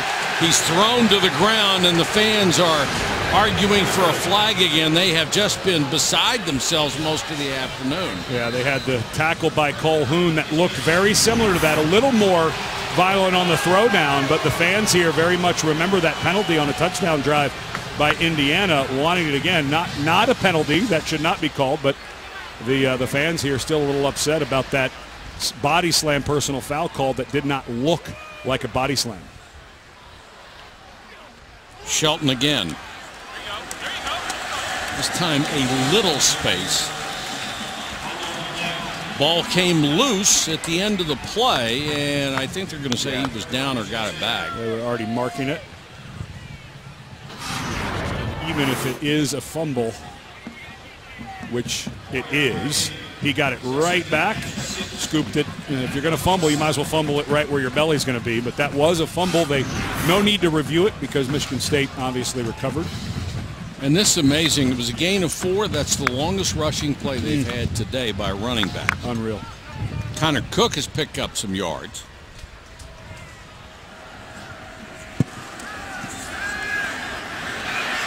Cook overthrown. Boy, this is going to be tough for Michigan State. The offensive line just disintegrates during this pass play. Connor Cook, who had pressure all last week against Michigan, just gets crushed again. And, you know, you just keep thinking about, I know we've got a long way to go in this game, but if Michigan State wins out and can be undefeated playing Ohio State, I'm not sure how well they're going to hold up against that front. Joey Bosa, Adolphus Washington might be the best interior lineman we've seen this year.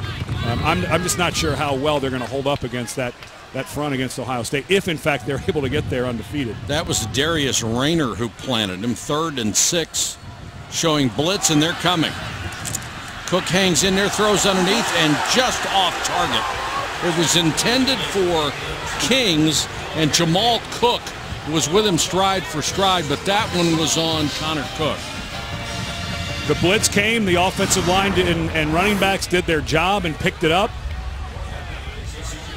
Good coverage. No sign to the field goal team. It's 4th down. They're going for it. Yeah, we've already seen the problems that Michigan State has, so not surprised here on 4th and 6. And this is all about Connor Cook and the 3 receivers to his right, or excuse me, to Cook's left. So Geiger watches. Cook throws and dropped. There's the flag. R.J. Shelton had it and lost it, and the Indiana folks are upset now. Jamal Cook was there. He pleads his case.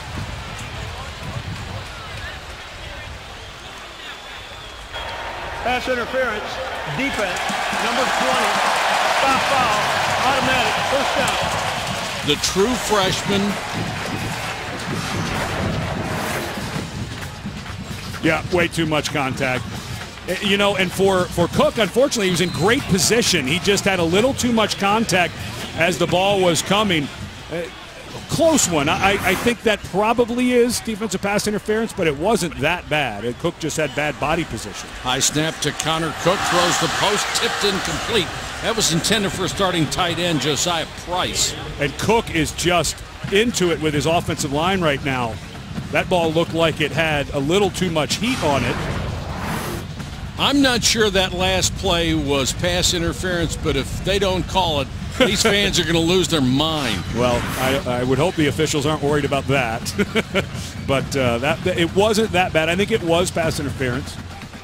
But that throw there, Cook had Price wide open near the goal line, threw it high and hot. 2nd and 10. Shelton in the backfield with Cook.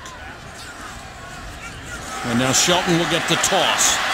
Cuts it back, makes one man miss inside the 10. Needed to get to the 5 for a first down. Shelton doing his Ezekiel Elliott impersonation. Elliott, of course, a high hurdler in high school, has taken to jumping over people. Nice play calling at Shelton. Now you have a 3rd and short. And I think with the field goal unit issues, Michigan State's thinking 7 points every time they're down on this part of the field. So 3rd and 2, you can still pick up the first down. And Indiana just losing a player coming off the field late. That's 14, Andre Brown, one of the corners. And he's played very well today. Big bodies coming in for Michigan State. It looks like they're going to load it up for the run game. The problem is if you're Indiana with all these bodies, Connor Cook is as good as there is at pulling the ball out on the run action pass. Don't be surprised if this is a throw.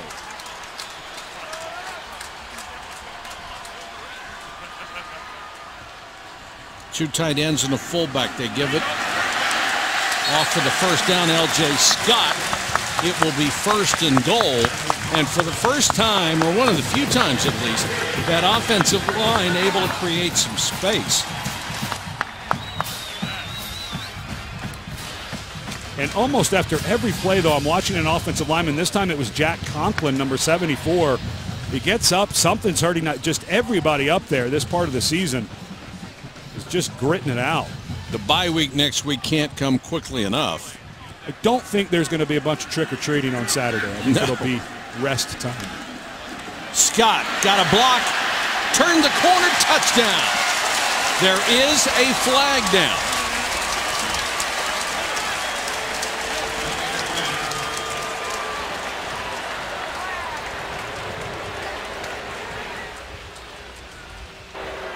Holding, offense, number 76, 10-yard penalty, repeat first down. Donovan Clark, the 5th-year senior, and they've got a lot of those on this team, but he made a non-5th-year senior mistake. Boy, this is a tough penalty. 1st and goal from the 3. That's not a hold. I mean, it didn't affect the play at all. Well, and not only that, but he actually lets off his left arm as the guy's falling down. That's not a hold. I played that position for yes, you would 5 know. years in college and 5 years in the NFL. I know holding. That's not holding. A big play nonetheless. As a matter of fact, it was a good play that you were beat to let the guy go so you wouldn't get the hold. 1st and goal from the 13. Blitz coming.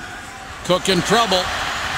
Throws as he's being dragged down, and a great job by Cook to get rid of the ball and throw it away. And the Indiana coaches want intentional grounding for Connor Cook.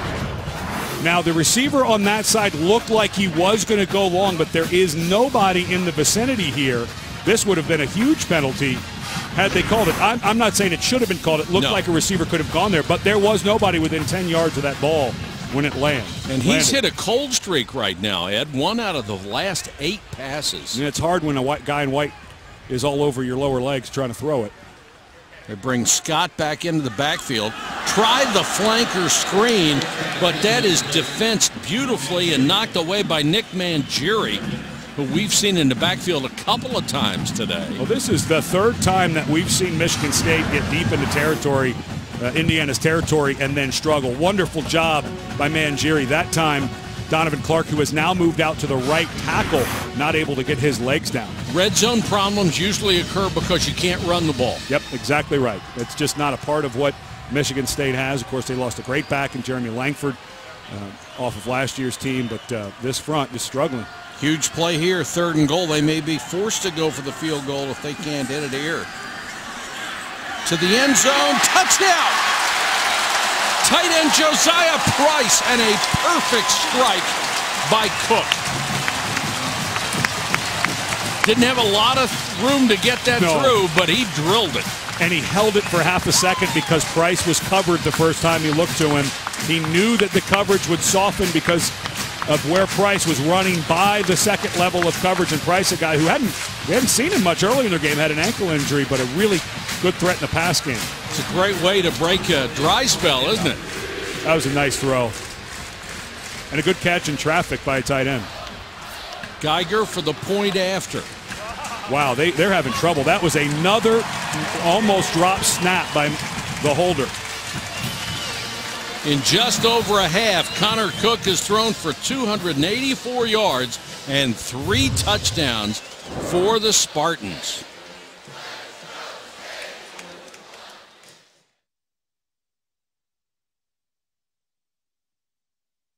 I'm gonna go. Lucy, she knocked the ball off the tee again. She's unstoppable. You could only help to contain her. Dunn and Graham are deep in what has been a seesaw battle of passing offenses. Graham will take a knee, and they'll go from the 25. ABC Saturday Night Football, presented by Walmart, has Ezekiel Elliott, number 1 Ohio State in New Jersey, taking on Rutgers, 8 Eastern on ABC, as well as streaming live on Watch ESPN. And there is a marker down. That's an unusual spot in the field for a ball that was touched back. Usually guys are kind of letting people run by. After the play was over, unsportsmanlike conduct. Kicking team, number 9.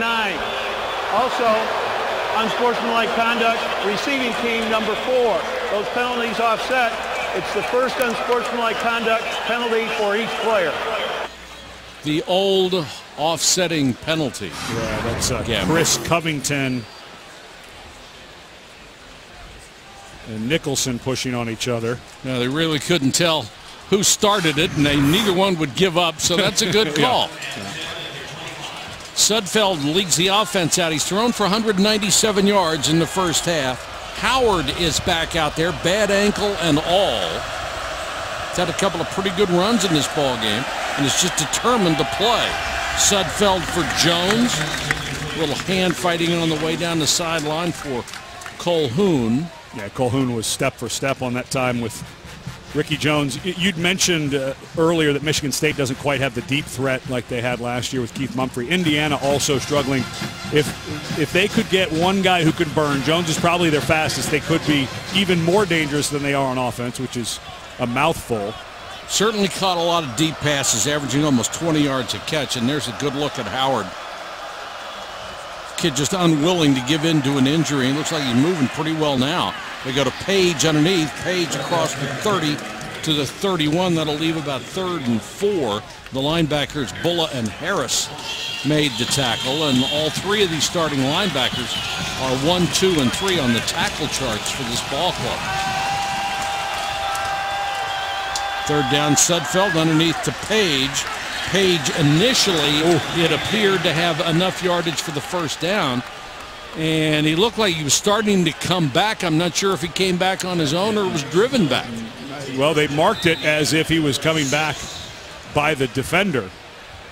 Page, a guy who looks like he has a nice feel in that slot. A lot of air on Page that time on a 3rd and 2 in front of him. Blitz coming. Sudfeld hangs in the pocket and throws complete out to Simi Cobbs. Tell you what, you're not going to find better quarterback play than these 2 guys have shown today. Well, what will be interesting is you see both of these guys at 6'5", 6'6", and the way they throw it. When they go to work out and NFL teams see them, I think a lot of teams are going to like what they see. They're both smart. Cobbs again made the catch. He was stride for stride with Demetrius Cox. Cox never saw the ball, and Cobbs did. Cobbs did a nice job right here at the end. That left arm, wow, one-handed catch. You give Cox credit, though. He's knocking at that arm, trying to get it down, and Cobbs catches it, brings it in. Excellent coverage, but boy, Cobbs made an excellent play Howard with a burst up the middle gets to the 3. And how about the throw from Sudfeld? Oh, I mean, you couldn't put it on more money. Both of these guys, Cook and Sudfeld, are putting on it's an academy today. Boy, and it looks like they worked on Howard's ankle at halftime because he looks good. And then they throw out in the flat and get the touchdown run. Reschke misses on the tackle, and Andre Booker works his way into the end zone. And now the question for Indiana, remember you had that missed PAT earlier in the game, and so now you're down 2. I think it's time to go for the 2, don't you? No, I think you wait. I think if you go for it now, you force. If you don't get it, there's a missed tackle in open space there by Reschke. But if you miss the 2-point conversion, then you have to go for it for the rest of the game. So I think in the third quarter, this is the right call. Well, you're the analyst. I'll go with you. That looked like a high snap. Go for 1, but you miss it. Oh, boy. Yeah, you go for 2 there, Mike. That's exactly what you do. Wow. What a kicking game. Bad snaps and bad kicks really having an impact today. Indiana scores, but they're down by 2.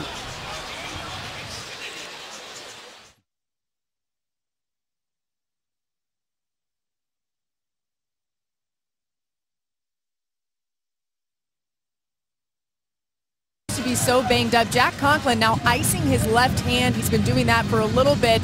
And then they were all looking for Donovan Clark in the offensive line huddle. Couldn't find him. Somebody looked down and said, oh, he's on the ground. He was on the ground cramping. I heard somebody say, what else can happen? This offensive line continues to have injury issues. You know, there's a question we should never ask, what else can happen, because whatever you didn't think of is going to happen after that. Well, and you've got a new left tackle as Cody Keeler has now moved over. Sometimes they flop the line, but they're just trying to get a combination to work. Out of the eye this time, and Connor Cook on a roll and in trouble. Coming up from his middle linebacker spot, T.J. Simmons. He saw that play in a hurry and just turned the jets on. And the secondary, Simmons really showing the ability. We noticed that studying him earlier. Just a really good. Once he sees it, he's very fast to the ball. But when Connor Cook came around on that boot, there was not one guy open. And this is a secondary for Indiana that's really struggled. Cook a little gimpy. We saw him get hit in the ribs earlier and have to come out for a play. Simmons has some closing speed. He's got 2 sacks today. Cook again back over the middle, this time intended for the tight end Price, and he missed him. Well, T.J. Simmons got away with I think maybe a defensive hold that time on Price. Price made a nice move to the inside. Simmons right there got the hand on him. Not too bad, but Simmons looking like he's a little gimpy as he came off. We've heard a lot of cramping. We saw some other people. We saw middle linebacker Marcus Oliver getting his calves worked on at one point. So a lot of guys cramping. 3rd and long. Indiana has blitzed in this situation before. They come with only 4 this time. And Cook with plenty of time on a post, incomplete. Ooh. And Kings wants interference call, but he's not going to get it on that. Again, outstanding secondary play by Indiana. Well, very close, though. Tyler Green, he's another true freshman, first-year freshman, and Cook is beside himself. Green had his hands all over Kings. I can't tell if Cook is upset at the route. Yeah, that's pass interference. You have to call it. Kings is going back, and the defensive back held his inside arm down. And as a young guy, Green's got to realize he doesn't have to do that with his hands. He was right on his hip in great position, but that looked all over the world like a missed pass interference. Hartbarger, what a punt. And drives Mitchell Page all the way back to the 25-yard line. Flag is down as Page goes down at the 28-yard line. Terrific kick by Hartbarger. 56 yards and a lot of hang time. And this penalty is probably going to push them back.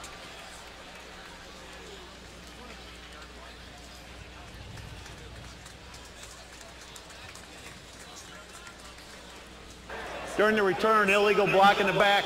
Receiving team, number 24. 10-yard penalty, first down. Ed, you mentioned at the beginning of the game, believe it or not, one of the strengths of Indiana is that offensive line. And playing against a ferocious defensive line. They've consistently given a nice pocket for Sudfeld to step into it. And then when needed, they've gotten some of their big guys down. This after that penalty gave Indiana a first down and then a walk-in for Ricky Jones on the wide receiver screen because the big guys got out front. Michigan State having their troubles up front, but for Indiana, a program you wouldn't expect it, their strength is right here. Michigan State's defense didn't have a chance to rest very long. Howard trying to get to the outside, makes the cut, lowers the shoulder.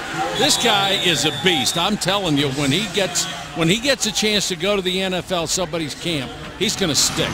Transferred from UAB when they let go of the football program. He was wanted by Notre Dame. He knew Tevin Coleman was leaving here. He liked the running back coach, liked the culture they were building. And a guy on a gimpy ankle looks pretty good. Second and short.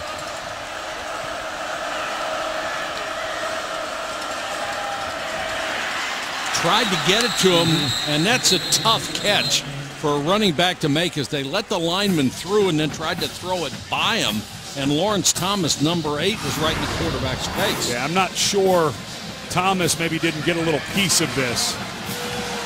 But now you've got a third and short situation. Howard is in the backfield. He has been a little slow. His runs between the tackles have not been very promising. It's been off tackle that has worked. Michigan State crowd exhorting that defense to make a stand here.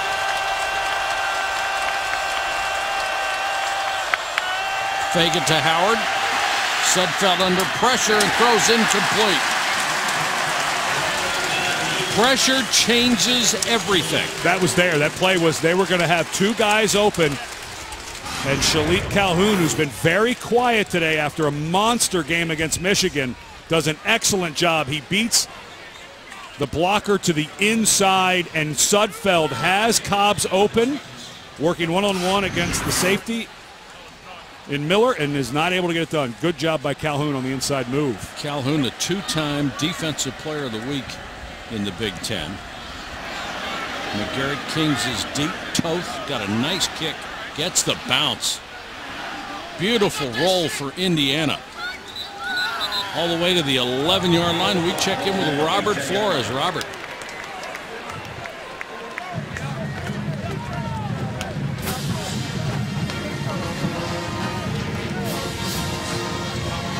Yeah.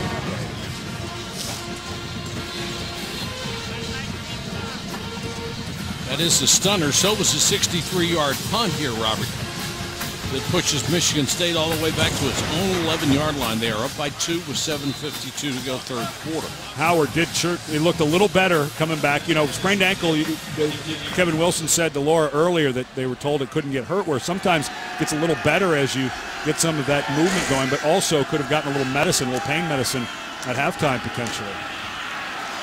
Give it to Williams, and Delton Williams stretches toward the sideline. He gets very, very little. T. Gray Scales wouldn't let him get outside. And Indiana has acquitted itself against the run very, very well today. And the front seven for Indiana is very good. This is the thing that Kevin Wilson, when he got here, went hard to work on recruiting defensive linemen. They've started to move some people around. Right now, Robert McCray is in there at defensive tackle. He's a former outside linebacker, number 47. They've been getting a bunch of guys in, and they have gotten so much better at the line of scrimmage. The running backs have 18 carries, only 21 yards for Michigan State. Blitz coming. Cook unloads, and it's Price out to the 15-yard line, but that will leave them a 3rd and 6. Terrific read by Cook. He knew the blitz was coming. Pick up some positive yardage to get yourself to a 3rd and medium instead of a 3rd and long. This is where Burbridge, number 16, always comes into play. The offensive staff, Dave Warner, said last week they knew we were going to throw it to him when we needed to, and we just had to keep doing it. One-on-one, it looks like, up top. And move Shelton to the top of the formation. Blitz coming again. And they got to Cook. That will force a 3-and-out.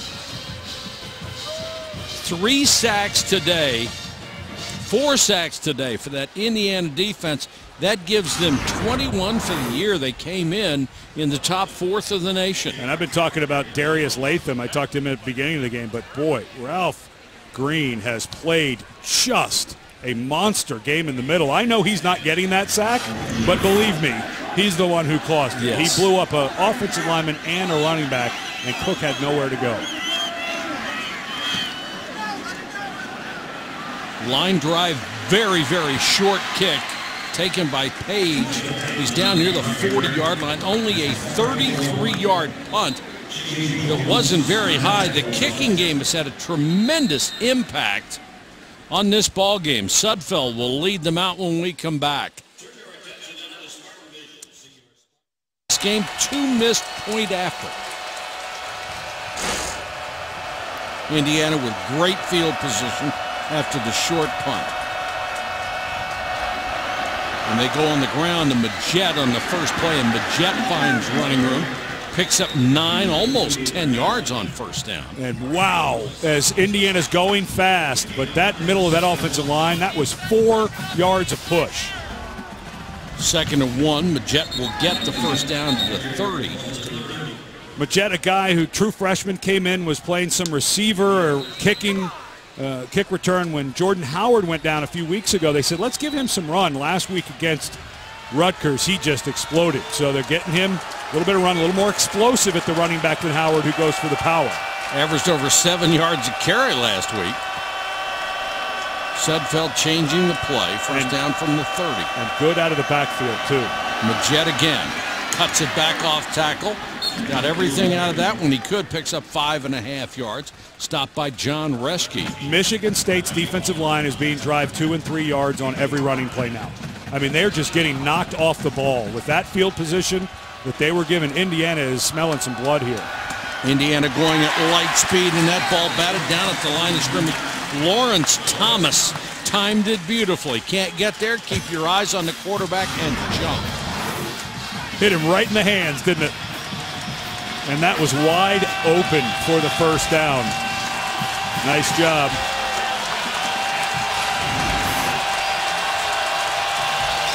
I'm not sure either coach wants to rely on a field goal kicker at this point, or a snapper, or a holder. Got one-on-one with Ricky Jones down at the bottom of the field. Blitz coming from Michigan State. They pick it up. Sudfeld throws underneath, and it's knocked down, incomplete. Great job by Reschke again, diving in front of the receiver and getting his hands on it. And as good as Griffin Oaks has been in field goals this year, you have to be awfully scared if you're an Indiana fan right now. As bad as the PATs have been, they've missed 2, had some snap issues, and here comes Oaks, who was visibly upset. And Kevin Wilson had to tell him to calm down a bit after that missed PAT. Let's see if he's lowered his blood pressure or not. He's only missed 1 field goal all year long. This will be from 42.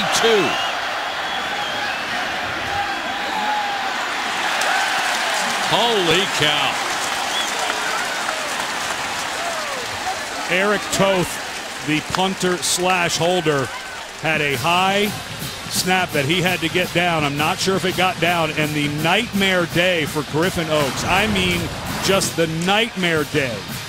Toth does a good, not super high, but everything's being pushed to the right. That's exactly what he's done as the ball works back right to left like a lot of right-footed kickers do. But Oaks has been off, and Kevin Wilson continuing to talk to him, knowing he's going to need him at the end of the game. And you can see the frustration. They're both gesturing as why. I don't know why. Well, we might want to get it figured out if we're Indiana, because this game looks like it might come down to a field goal. Cook. Heck of a catch by Burbridge. Looked like it was behind him and dives back to make his 6th catch. Terrific blitz pickup by the running back. Number 24, Gerald Holmes, gets a cut block there on the end, opens up the throw window. And it is, Michigan State looks like Texas Tech. They have no run game. Everyone's out of the backfield. They're in the shotgun. Connor Cook doing his best spread quarterback impersonation. They have to do what works, and this is what it is. And it's not like they haven't tried. And they will try again. Cook on the keeper. Gets to the outside. He'll pick up 7. Laura Rutledge with more on the Rut game. Laura. Just before this drive, Connor Cook on the Michigan State sideline was saying very loudly, are we done running the ball, and can't we get someone to run the ball? He's feeling the rushing struggles as well. Well, he called his own number. Yeah. That's the way to do it. And of course, Madre London, who was the starting running back, injured, missed Michigan, now missing Indiana. But a shuffling, injured offensive line has been the real problem for Michigan State. Used 4 different players at tailback. None have separated themselves from the field. This time running room for Holmes. Stopped just shy, it appears, of the first down. With all the great running backs that they've had here at Michigan State, this is kind of what you expect at this point in the game. Excellent job by Holmes getting his hand down. What a play by Oliver to get in there and make the stop, though. He went right through the blocker. You know, if you're going to be in Connor Cook land the rest of the season, this is one of those down and distances where you could take a shot with a senior quarterback. You don't necessarily have to run it here. Heavy formation. Quarterback keeper, they will have the first down. This is a big deal for Michigan State's defensive line. The last drive, Michigan State's defensive line could not get off blocks at all. They were gassed. They were being pushed back. So Connor Cook and the offense coming out, getting a drive, allowing the defense to catch their breath a bit on the sideline is a big deal.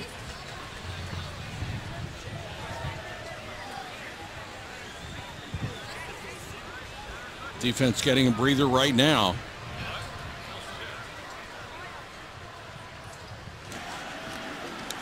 Terry in, takes the Wildcat snap, gets to the 50. Week 7 Monday night, a shootout in the desert. Joe Flacco and the Ravens against Carson Palmer and the Cardinals.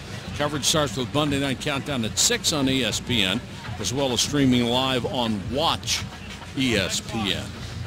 Been a tough go for the Ravens, and it's not going to get any easier in Phoenix. They didn't used to say that when I played for the Cardinals. No, they didn't. No, they didn't. A little different franchise now.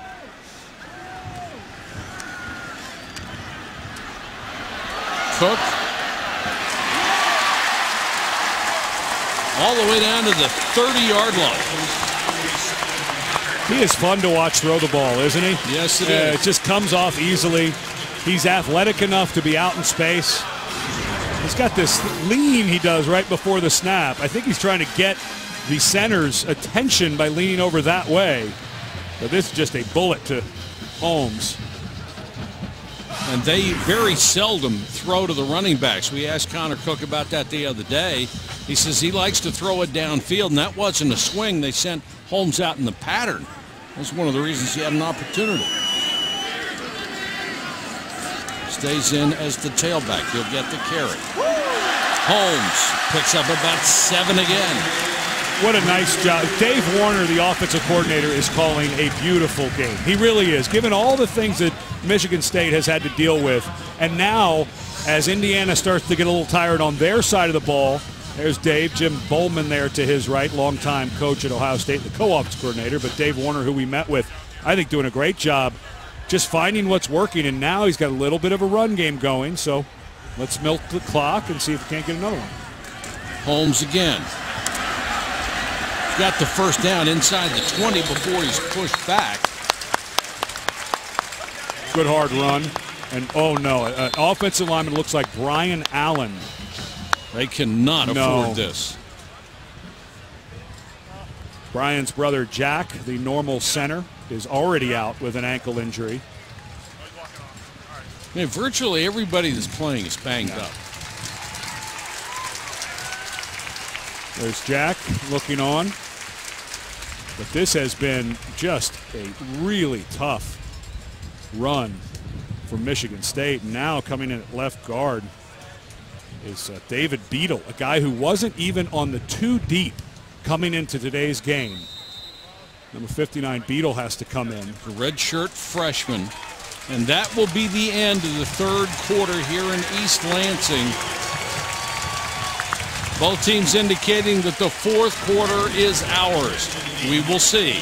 This presentation of college football will continue after this message and a word from our ABC station.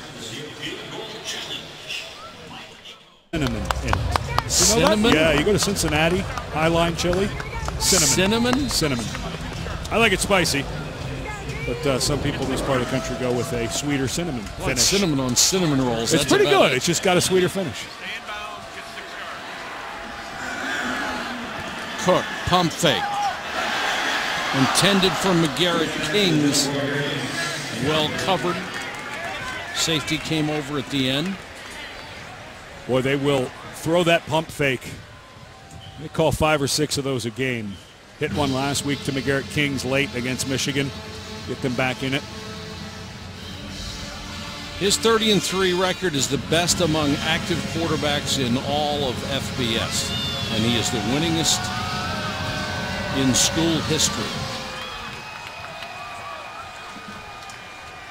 Get a Facing feeling, a 2nd and 10. Get a feeling you may need 7 here. If you're Michigan State, though, the way Indiana looked on offense in the last drive. Blitz coming, throws underneath to Lyle. Jamal Lyles to the 10. Needed to reach the 9 for a first down. Big 3rd and 1 coming. Well, you've been getting a little run game going with Gerald Holmes. Simmons is a guy you don't want to lose if you are Indiana. He's been playing great all day. Looks like he's favoring his left arm or shoulder. This got a big fullback in there. 250-pound Trevin Pendleton. They'll go with the quarterback keeper again, which was successful last time. And it looks like it might have been successful this time. And it is. 1st and goal. Michigan State, they are up by 2. Brian Allen, the injured left guard, still out. We understand it was a knee injury from Laura down on the field. His brother Jack's not able to play today. Boy, could they use those guys now. This is where you were talking about, Mike, where you don't not having that real good power run game can hurt you. Make the heavy side of the formation to the right. 2 tight ends and a fullback. Holmes, nothing. Well, and unfortunately for Michigan State, you're calling a play where a redshirt freshman, David Beadle, who has not played much, has to pull. It just doesn't feel like he's into the flow of the game at all. The running back got right on his hip, and Beadle looked like he was a little unsure of when he was supposed to cut up there. And Darius Rayner was waiting for him. But I don't know from this down a distance if I'm not just letting a future top 10 NFL pick in Connor Cook. I think he's that good of a quarterback. I think he's going to go that high. Now let him throw it here. Fakes to Holmes, wants to throw. Pressure in his face to the end zone, incomplete. 2 receivers, 3 defenders at the back of the end zone. That brings up 3rd down. Right now, I don't think either coach wants to see a field goal kicker come on the field. Yeah, no kidding.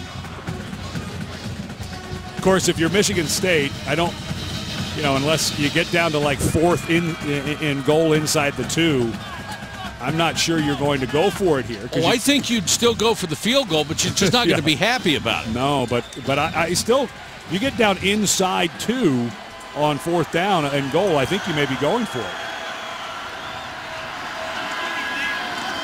Cook, quick throw to the outside. McGarrett Kings made the fake and then is dragged out of bounds at the 3-yard line. What a Now tackle. this will be an interesting decision, and you're right. That was an incredible play by Chase Dutra. Dutra looked all to the world like he was about to get beat for a touchdown, and he reaches out, gets over there just a little bit late. Kings makes a wonderful stop, but Dutra's left hand just gets a touch of him. He got the face mask, too. Yeah, he got lucky there at the end of the play. Let's see. And this is not reviewable. No, it is not. Oh, is he lucky. Dutra very lucky that was not seen at the end of the play, because it would have been an automatic first down, And I am a little surprised to see the field goal unit on 4th and goal from the 3 come in. It's a chip shot, 21-yard field goal try. Good snap, good hold, and a good kick. So they finally execute one perfectly, and Michigan State takes a 5-point lead on Indiana.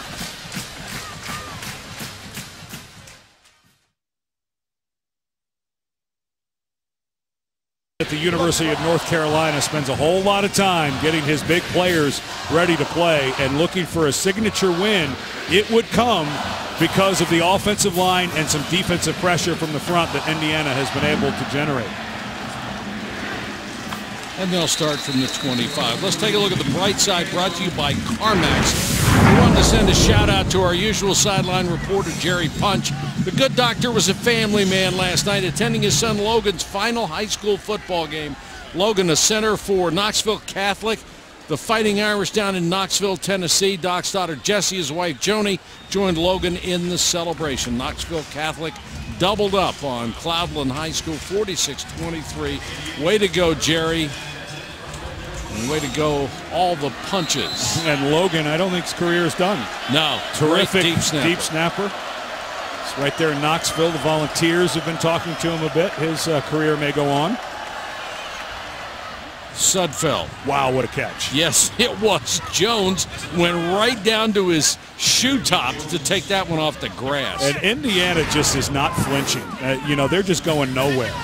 Terrific catch. Good coverage there by Cox, but that was a good throw, too. Go out in the flat to Page. Spun around. Was he down? Apparently not. Oh. Ball came out. Ooh. Fighting for that extra Page yardage. got it back. And Michigan State saying that it was a fumble. Page, who somehow was able to keep his balance over there as Monte Nicholson spun him around. That's our ball!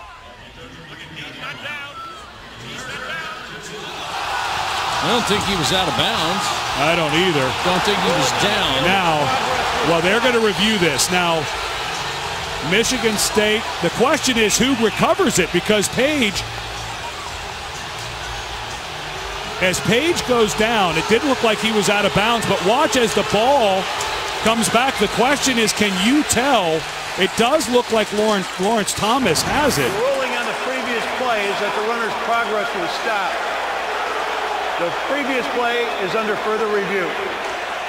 Now, well, progress is stopped. It's over, right?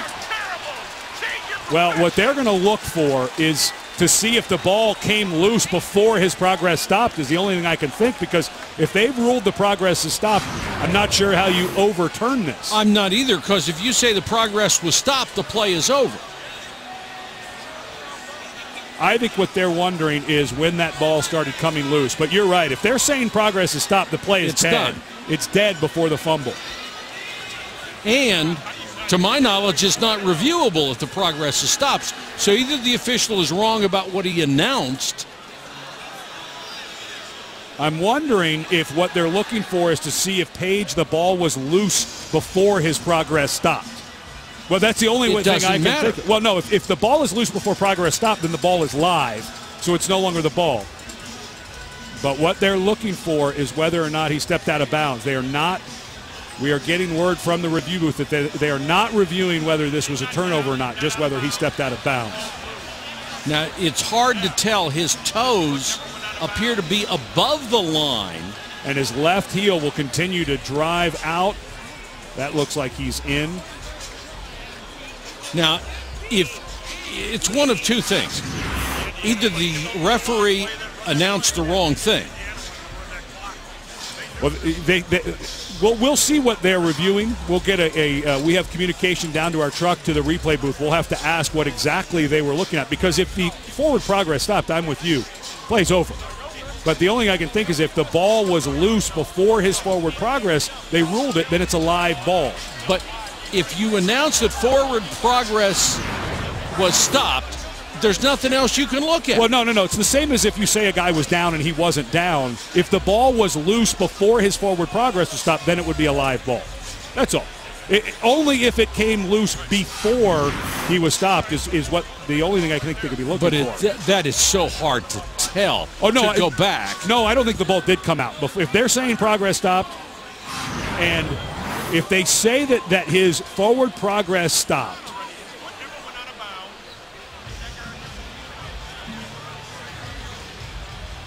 and once again, though, even if they somehow say it was fumbled, I'm not sure they know who recovered it.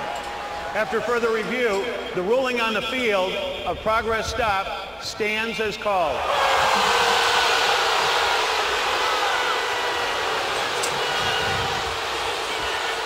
To me, this is a mixing of terms. Well, and I'm looking at the reviewable plays, and what it says is you can review forward progress for possible first down or a touchdown. It doesn't say that you can check forward progress for a fumble. That was my point. Yeah, we're going to have to get this checked. And this crowd has been exercised all day long by calls from the officiating crew. Sudfeld back to throw. Jones makes the catch.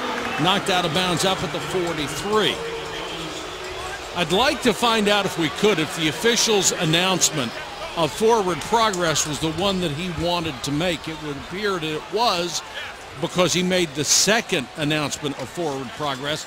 But then that means you shouldn't have been reviewing the play. Well, from what I'm reading from the reviewable plays list that we were given, forward progress for a possible first down or touchdown, which neither of those were. No, wasn't close. So I'm not quite sure how they reviewed it and said that his forward progress was stopped, negating the fumble.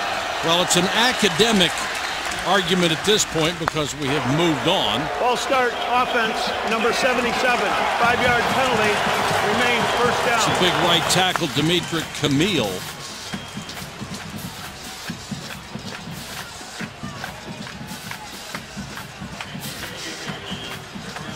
Mark D'Antonio's demeanor never seems to change, does it? It's just perfectly tempered. I think his players respond to that.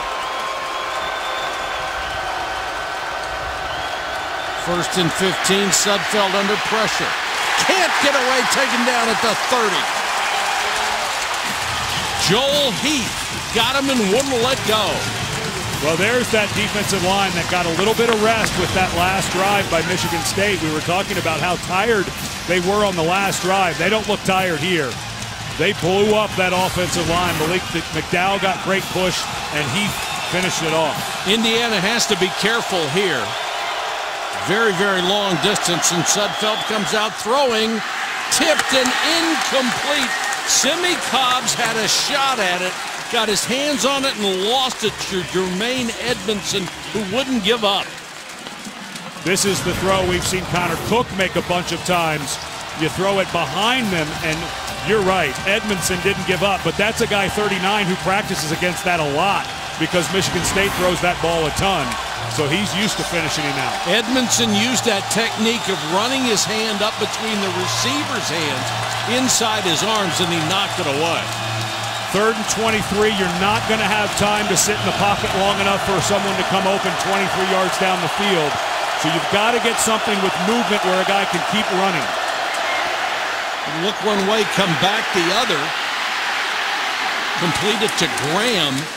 Gets some of the yardage back, but they'll have to punt it away with under 10 minutes left. I like the call that time by Kevin Johns, and Kevin Wilson also helps call the plays for Indiana. You drop back to pass there, you may get sacked again. The field position would be terrible. That time, almost pop it open with Damon Grant, a missed tackle by Bulla, and they almost pick up a huge 3rd down by a screen.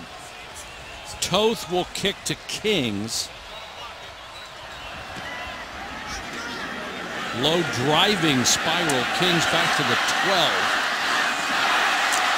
Made a couple of guys miss, got down the sideline, hit out of bounds. Oh, that looked like a late hit. Sure did. Crowd wants a flag on that. And the coaches and players on the Michigan State sideline are going nuts again. They may feel like they've gotten no breaks today if they're Michigan State. And that one, you got to call. Guys going out of bounds, diving at the leg. I think that should have been a call.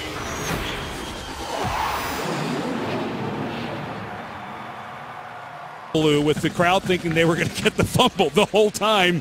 They weren't looking at the fumble. They were only looking whether he stepped out of bounds. Which would have been nice had they explained that. Well, there you go. They just did. Or I just did. Glad somebody just did. Connor Cook down the sidelines. Burbridge made the catch. What a throw. He beat Tyler Green, and Cook just dropped it in there.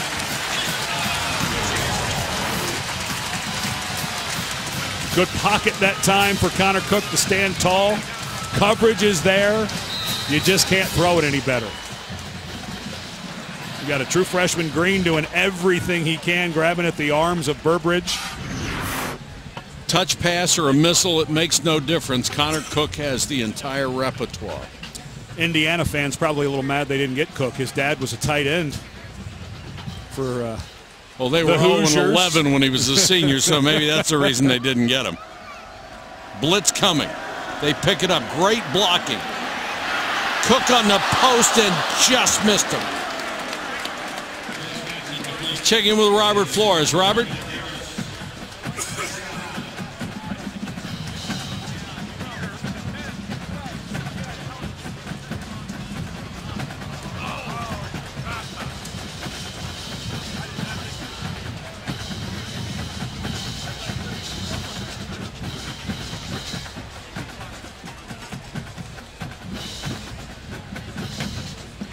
Robert, thanks so much. And Tennessee has been bedeviled by Alabama. Of course, they're not alone either. Cook, short set, throws the quick slant, and it's incomplete. Burbridge couldn't hang on. Pretty good coverage by Crawford. And this secondary for Indiana, even though they have given up 31 points, it looks like they have played a heck of a game. Well, they're playing against the guy who it feels like Connor Cook sometimes is driving to the receiver and handing him the ball. Yes. It's so accurate. But the coverage, I mean, last week Michigan defensively had great coverage, and this guy was just putting it behind defensive backs where they couldn't see it. He just really has a great feel, despite not having a running game and despite having an offensive line that's had its struggles. Trying to keep the drive alive here. 3rd and 10. Here comes more pressure. Cook steps up and throws. Kings. McGarrett Kings to the 24. First down, Spartans. The 20th Michigan State pass that's gone for 10 or more yards there. And Indiana Indiana needs to get a timeout. Kevin Wilson is all the way out on the numbers to get a timeout, get the officials' attention. He's allowed to go out to call a timeout. I know the officials are going nuts. He's allowed to get their attention as the head coach to get a timeout, but Indiana went to do it almost like a hockey line change, and Michigan State came out to go fast, and Wilson got a little nervous. Don't you think we need a better system than the head coach sprinting to midfield to call a timeout? It gives him control, though, doesn't it? Sit back and throws complete. Great job by Cook to maintain his poise, get the ball back, and find Burbridge. You know, when we were covering Florida State for a couple years, Jameis Winston, Jimbo Fisher talked about his hand talent, how good he was with his hands. That's pretty incredible hand talent, to be able to snatch that ball and sling it over there on tight coverage. 16 versus 16 on that side again. But that's impressive athleticism. L.J. Scott to tailback. 2nd and a yard at the 15. And Scott will get the call. First down to the 11. You know, with the numbers that Connor Cook has, and if you study the team and the things that they don't have, you've got to start thinking of Connor Cook in the conversation for the Heisman, I think. From what I've seen today, from what I've studied coming into this game, he's playing at as high a level as a quarterback as I've seen. That's Clyde Newton down, who had that hit earlier on Cook that knocked the wind out of him. But it's been the year of the running back, but you're right. Yeah. I mean, he's terrific. I mean, if Leonard Fournette ends up with 2,000, 2,100 yards, I think he probably walks away with it. But he's got a career high tonight, and he has just put the ball he's so accurate. He can hum it, but a lot of times you see the ball come in nice and Soft and easy, very catchable ball. He just doesn't miss. And when you put it on people's hands and you give them the ability to run, of course, that was a great tackle there by Dutra, but that's good yards after catch. It keeps people from being hit when they do catch the ball. And even though that completion percentage is a little lower than you'd think, and you mentioned he doesn't check down to his backs much because he's so good at forcing it down the field. He's got all those freebies. He could be up over 65% easily. He's gone over 2,000 yards. And he just doesn't make the mistakes that cost his offense. And doing a great job here burning time off the clock as well. We've got 4 more downs to work on it and possibly add to their total. Field goal would put them up by 8.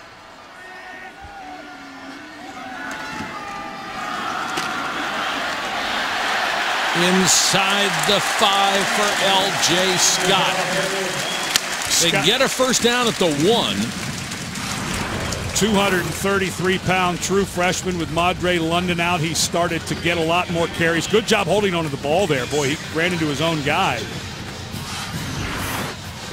But you have to feel awfully good if you're Michigan State up 5.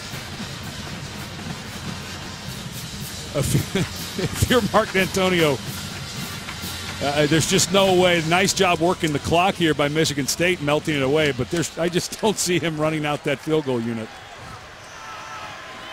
I'm sure it's his second choice. Scott again, hit at the 5 and driven back. Well, now don't get too conservative here. Your strength has been Connor Cook, not the run game. A little surprised on 2nd and 2 that you're running the ball there. But the run game moves the clock. It sure does. Now 3rd and 4. But 8 point lead's not feeling very good, and that's Michael Geiger, who he didn't get called for missing a field goal earlier. Didn't get that stat because he never actually got to try it on a high snap. Cook. Ball game's on the line here. Cook to the goal line, touchdown. There is a flag down. Kevin Wilson was again trying to get a timeout right before the snap. Illegal formation, 5 men in the backfield. Oh, boy. On the offense, 5-yard penalty. Repeat 3rd down.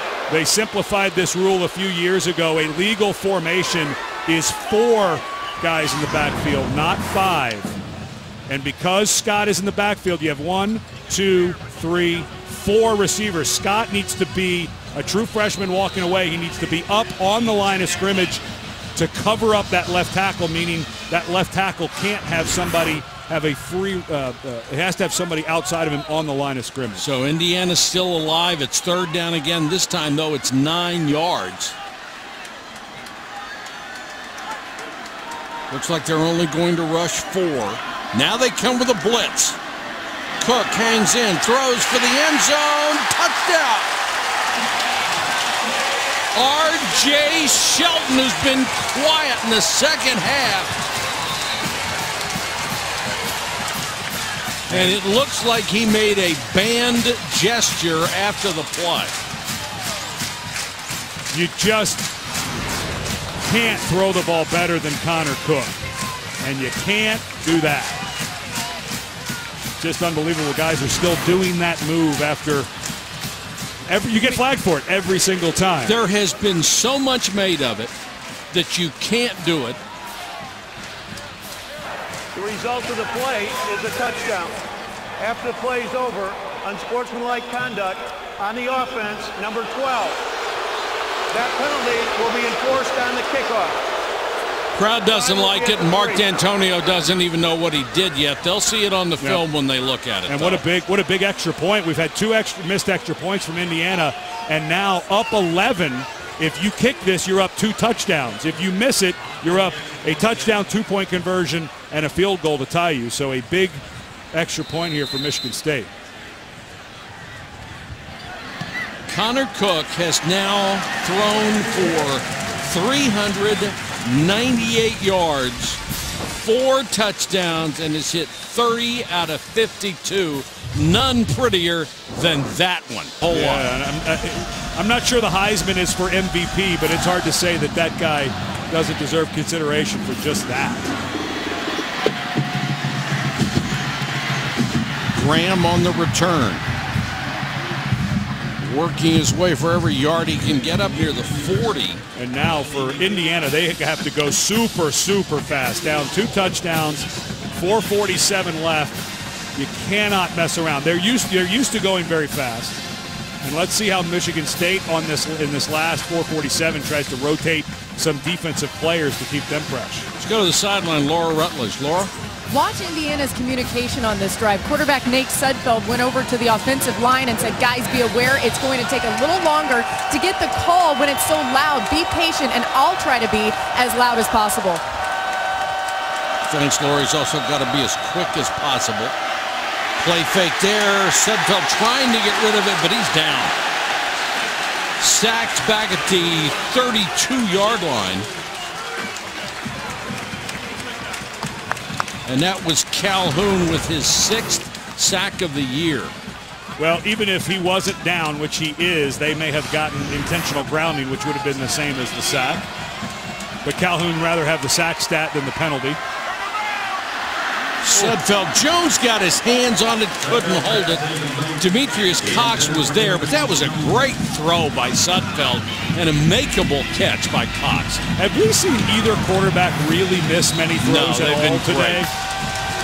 And that was Cox. Before that, he did a really nice job on Jones being physical, and Jones couldn't quite get off. And this is a place where try to cut this in half, because you're definitely going for it, I think, on 4th down if you're Indiana. Looked like he mistimed his jump. Pressure coming. Sudfeld hangs in the pocket and throws, and he's got the first down out to the 43-yard line. Westbrook, I'm sorry, it was after the sack. They need to get to the 49. But here you go. Feels like the ball game right here. This is Sudfeld again. 2 receivers, and you've got press coverage at the bottom. Throws underneath, tipped it incomplete. Demetrius Cox was out there with perfect coverage and knocked it away. Well, we haven't seen much of 15 Westbrook, but he's the tall receiver. Indiana just doesn't have, other than Simi Cobb, which is a little surprising that Cobb wouldn't be the guy that you're looking to on that side. But Westbrook, a true freshman, not able to make the play. But give Cox credit. He was very physical earlier on Ricky Jones. It looked like Jones mistimed his jump. It was because Cox was being physical. That time, he's one-on-one twice in a row. One is a catch, the other one not. A huge turnover on downs. And now Indiana in a world of hurt. 3:52 to go in the ball game. They have 2 timeouts left. The only 2 they can stop it.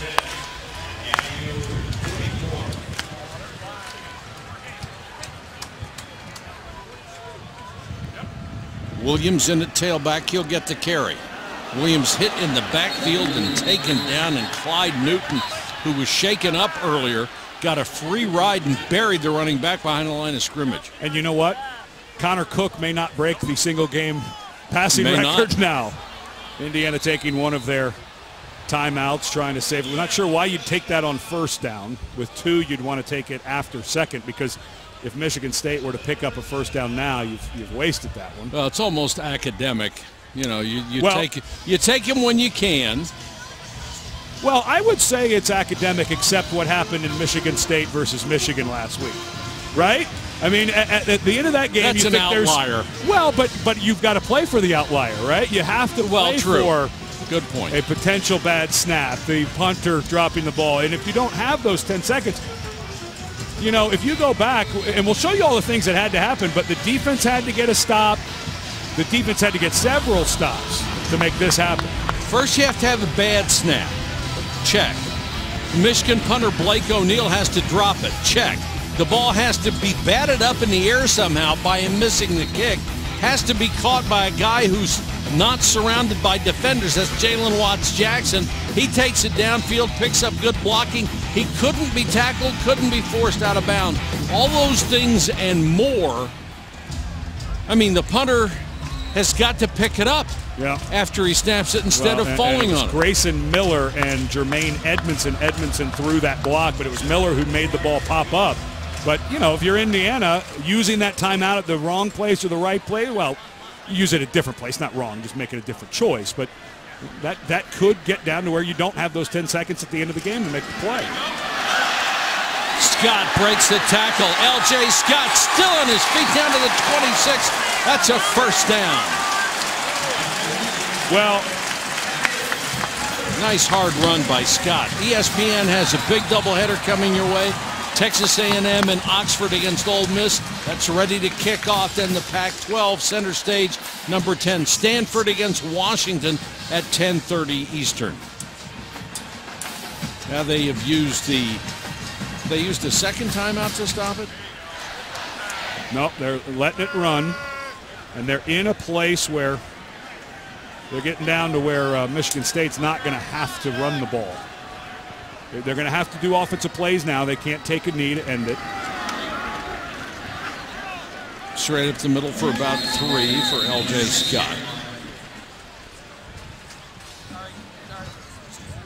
Now you take a look at Michigan State and Ohio State. This is what you're thinking of if you're a Michigan State or Ohio State fan, is what key games do these two teams have left? For Michigan State at Nebraska on the 7th, Ohio State against Minnesota, who we're not sure who that team is yet. But then, of course, they meet on the 21st in Penn State, and then a really tough game for Ohio State at Michigan, of course, the Big Ten championship game. But looks like Michigan State may get to that game undefeated. I have big concerns about their offensive line. Scott breaks a tackle. Scott, touchdown.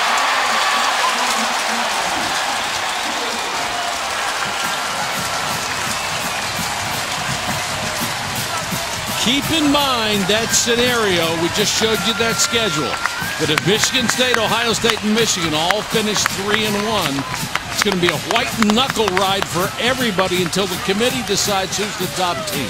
If there were a three-way tie where Michigan State beats Michigan and they all have one way and a three-way, the tiebreaker is the College Football Playoff Committee's vote for the highest team, which won't come out until Tuesday before the championship game. We have asked the Big Ten for a comment, have not heard back on an email, but I have to assume that the Big Ten is looking at a way not to wait till have to wait till Tuesday for the team from the East to figure out who would get in. Because all the other tiebreakers would not matter.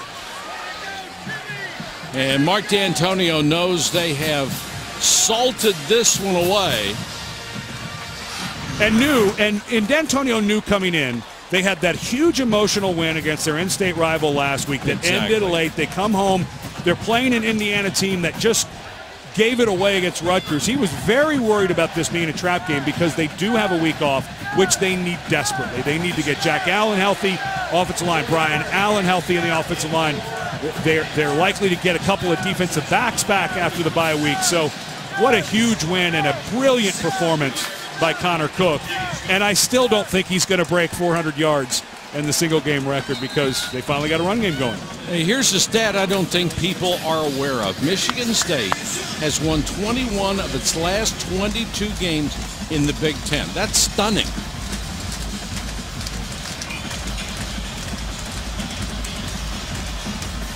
Two minutes, 17 seconds left.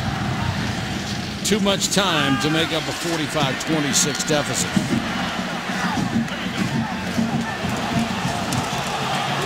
Ball came loose. Let's see if they ruled him down.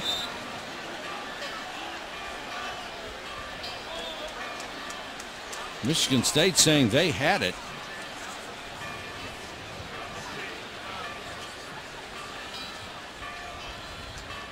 Now we've got guys starting to push and shove each other a little bit. And Michigan State has the football.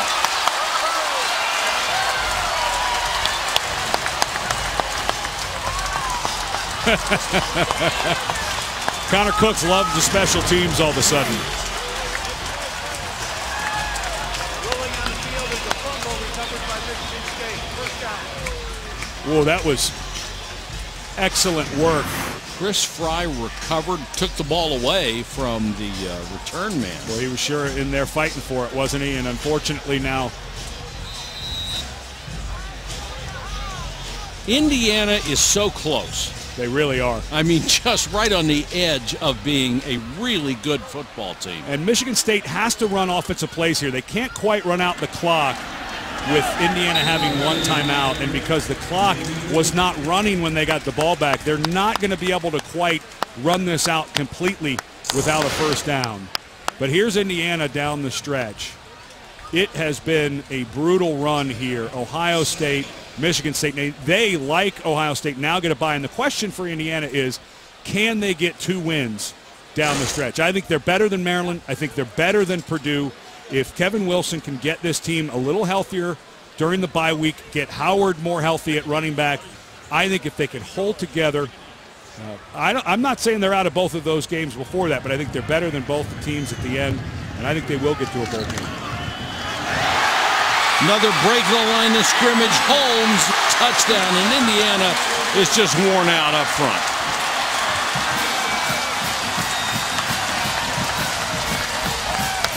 Nice little confidence booster for the offensive line for Michigan State. This is a good way to go into a bye week. You know you're going to take some time off, and for this offensive line, they've had 2 touchdown runs here to close it out. So a beleaguered group for Michigan State up front coming through in the end, and they'll go into a bye week, get healthy, and try to get on a nice run here to finish it out. Well, the extra point would make it 52-26. This is hardly a 52-26 game.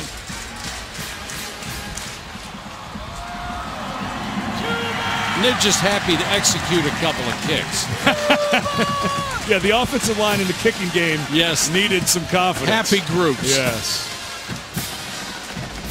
You see Geiger able to celebrate a little bit. You know, and you'll think of Michigan State, the other problem they've had is in their secondary. We showed that graphic earlier.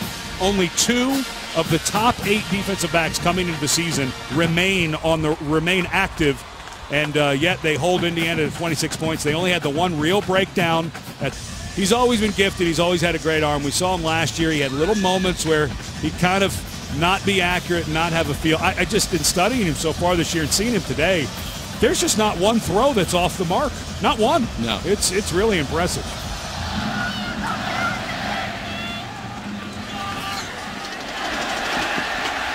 This ball is loose. It's still loose. And it looks like Michigan State may have it at the 2. Well, Michigan State's trying to make up for all their bad kick plays in the season in one quarter.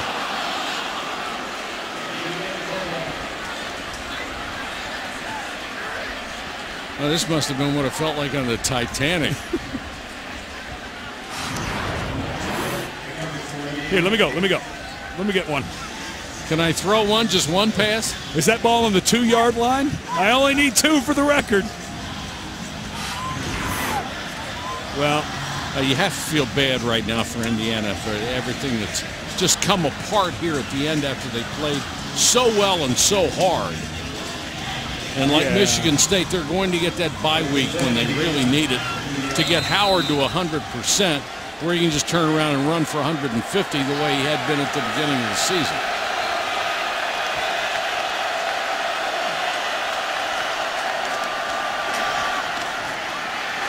Howard just got out of the end zone.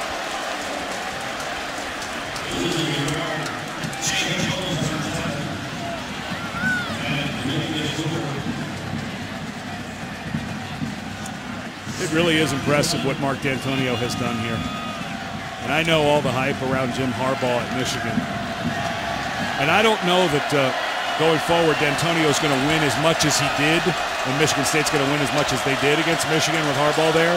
But it's not like it's going to go the other way. This place has become, this place in this part of the country, especially for defensive players and now quarterbacks, it's becoming a destination stop. Howard powers his way out to about the 4-yard line. They won't have to snap it again. And you hope for Kevin Wilson in Indiana, they're going to have enough gas in the tank. Yeah. They get a bye week, get some guys healthy. This is a good enough team to be in a bowl game. I know some Indiana fans get a little grouchy But this team is so much better than it's been in so long. Look at the progress this guy has made.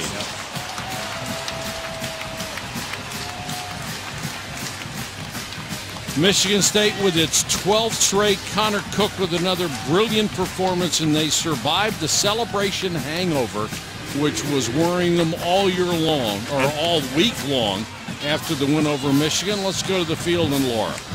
Thanks. Coach, we know your offensive line is banged up, but Connor Cook continues to be so accurate despite the pressure he's dealing with.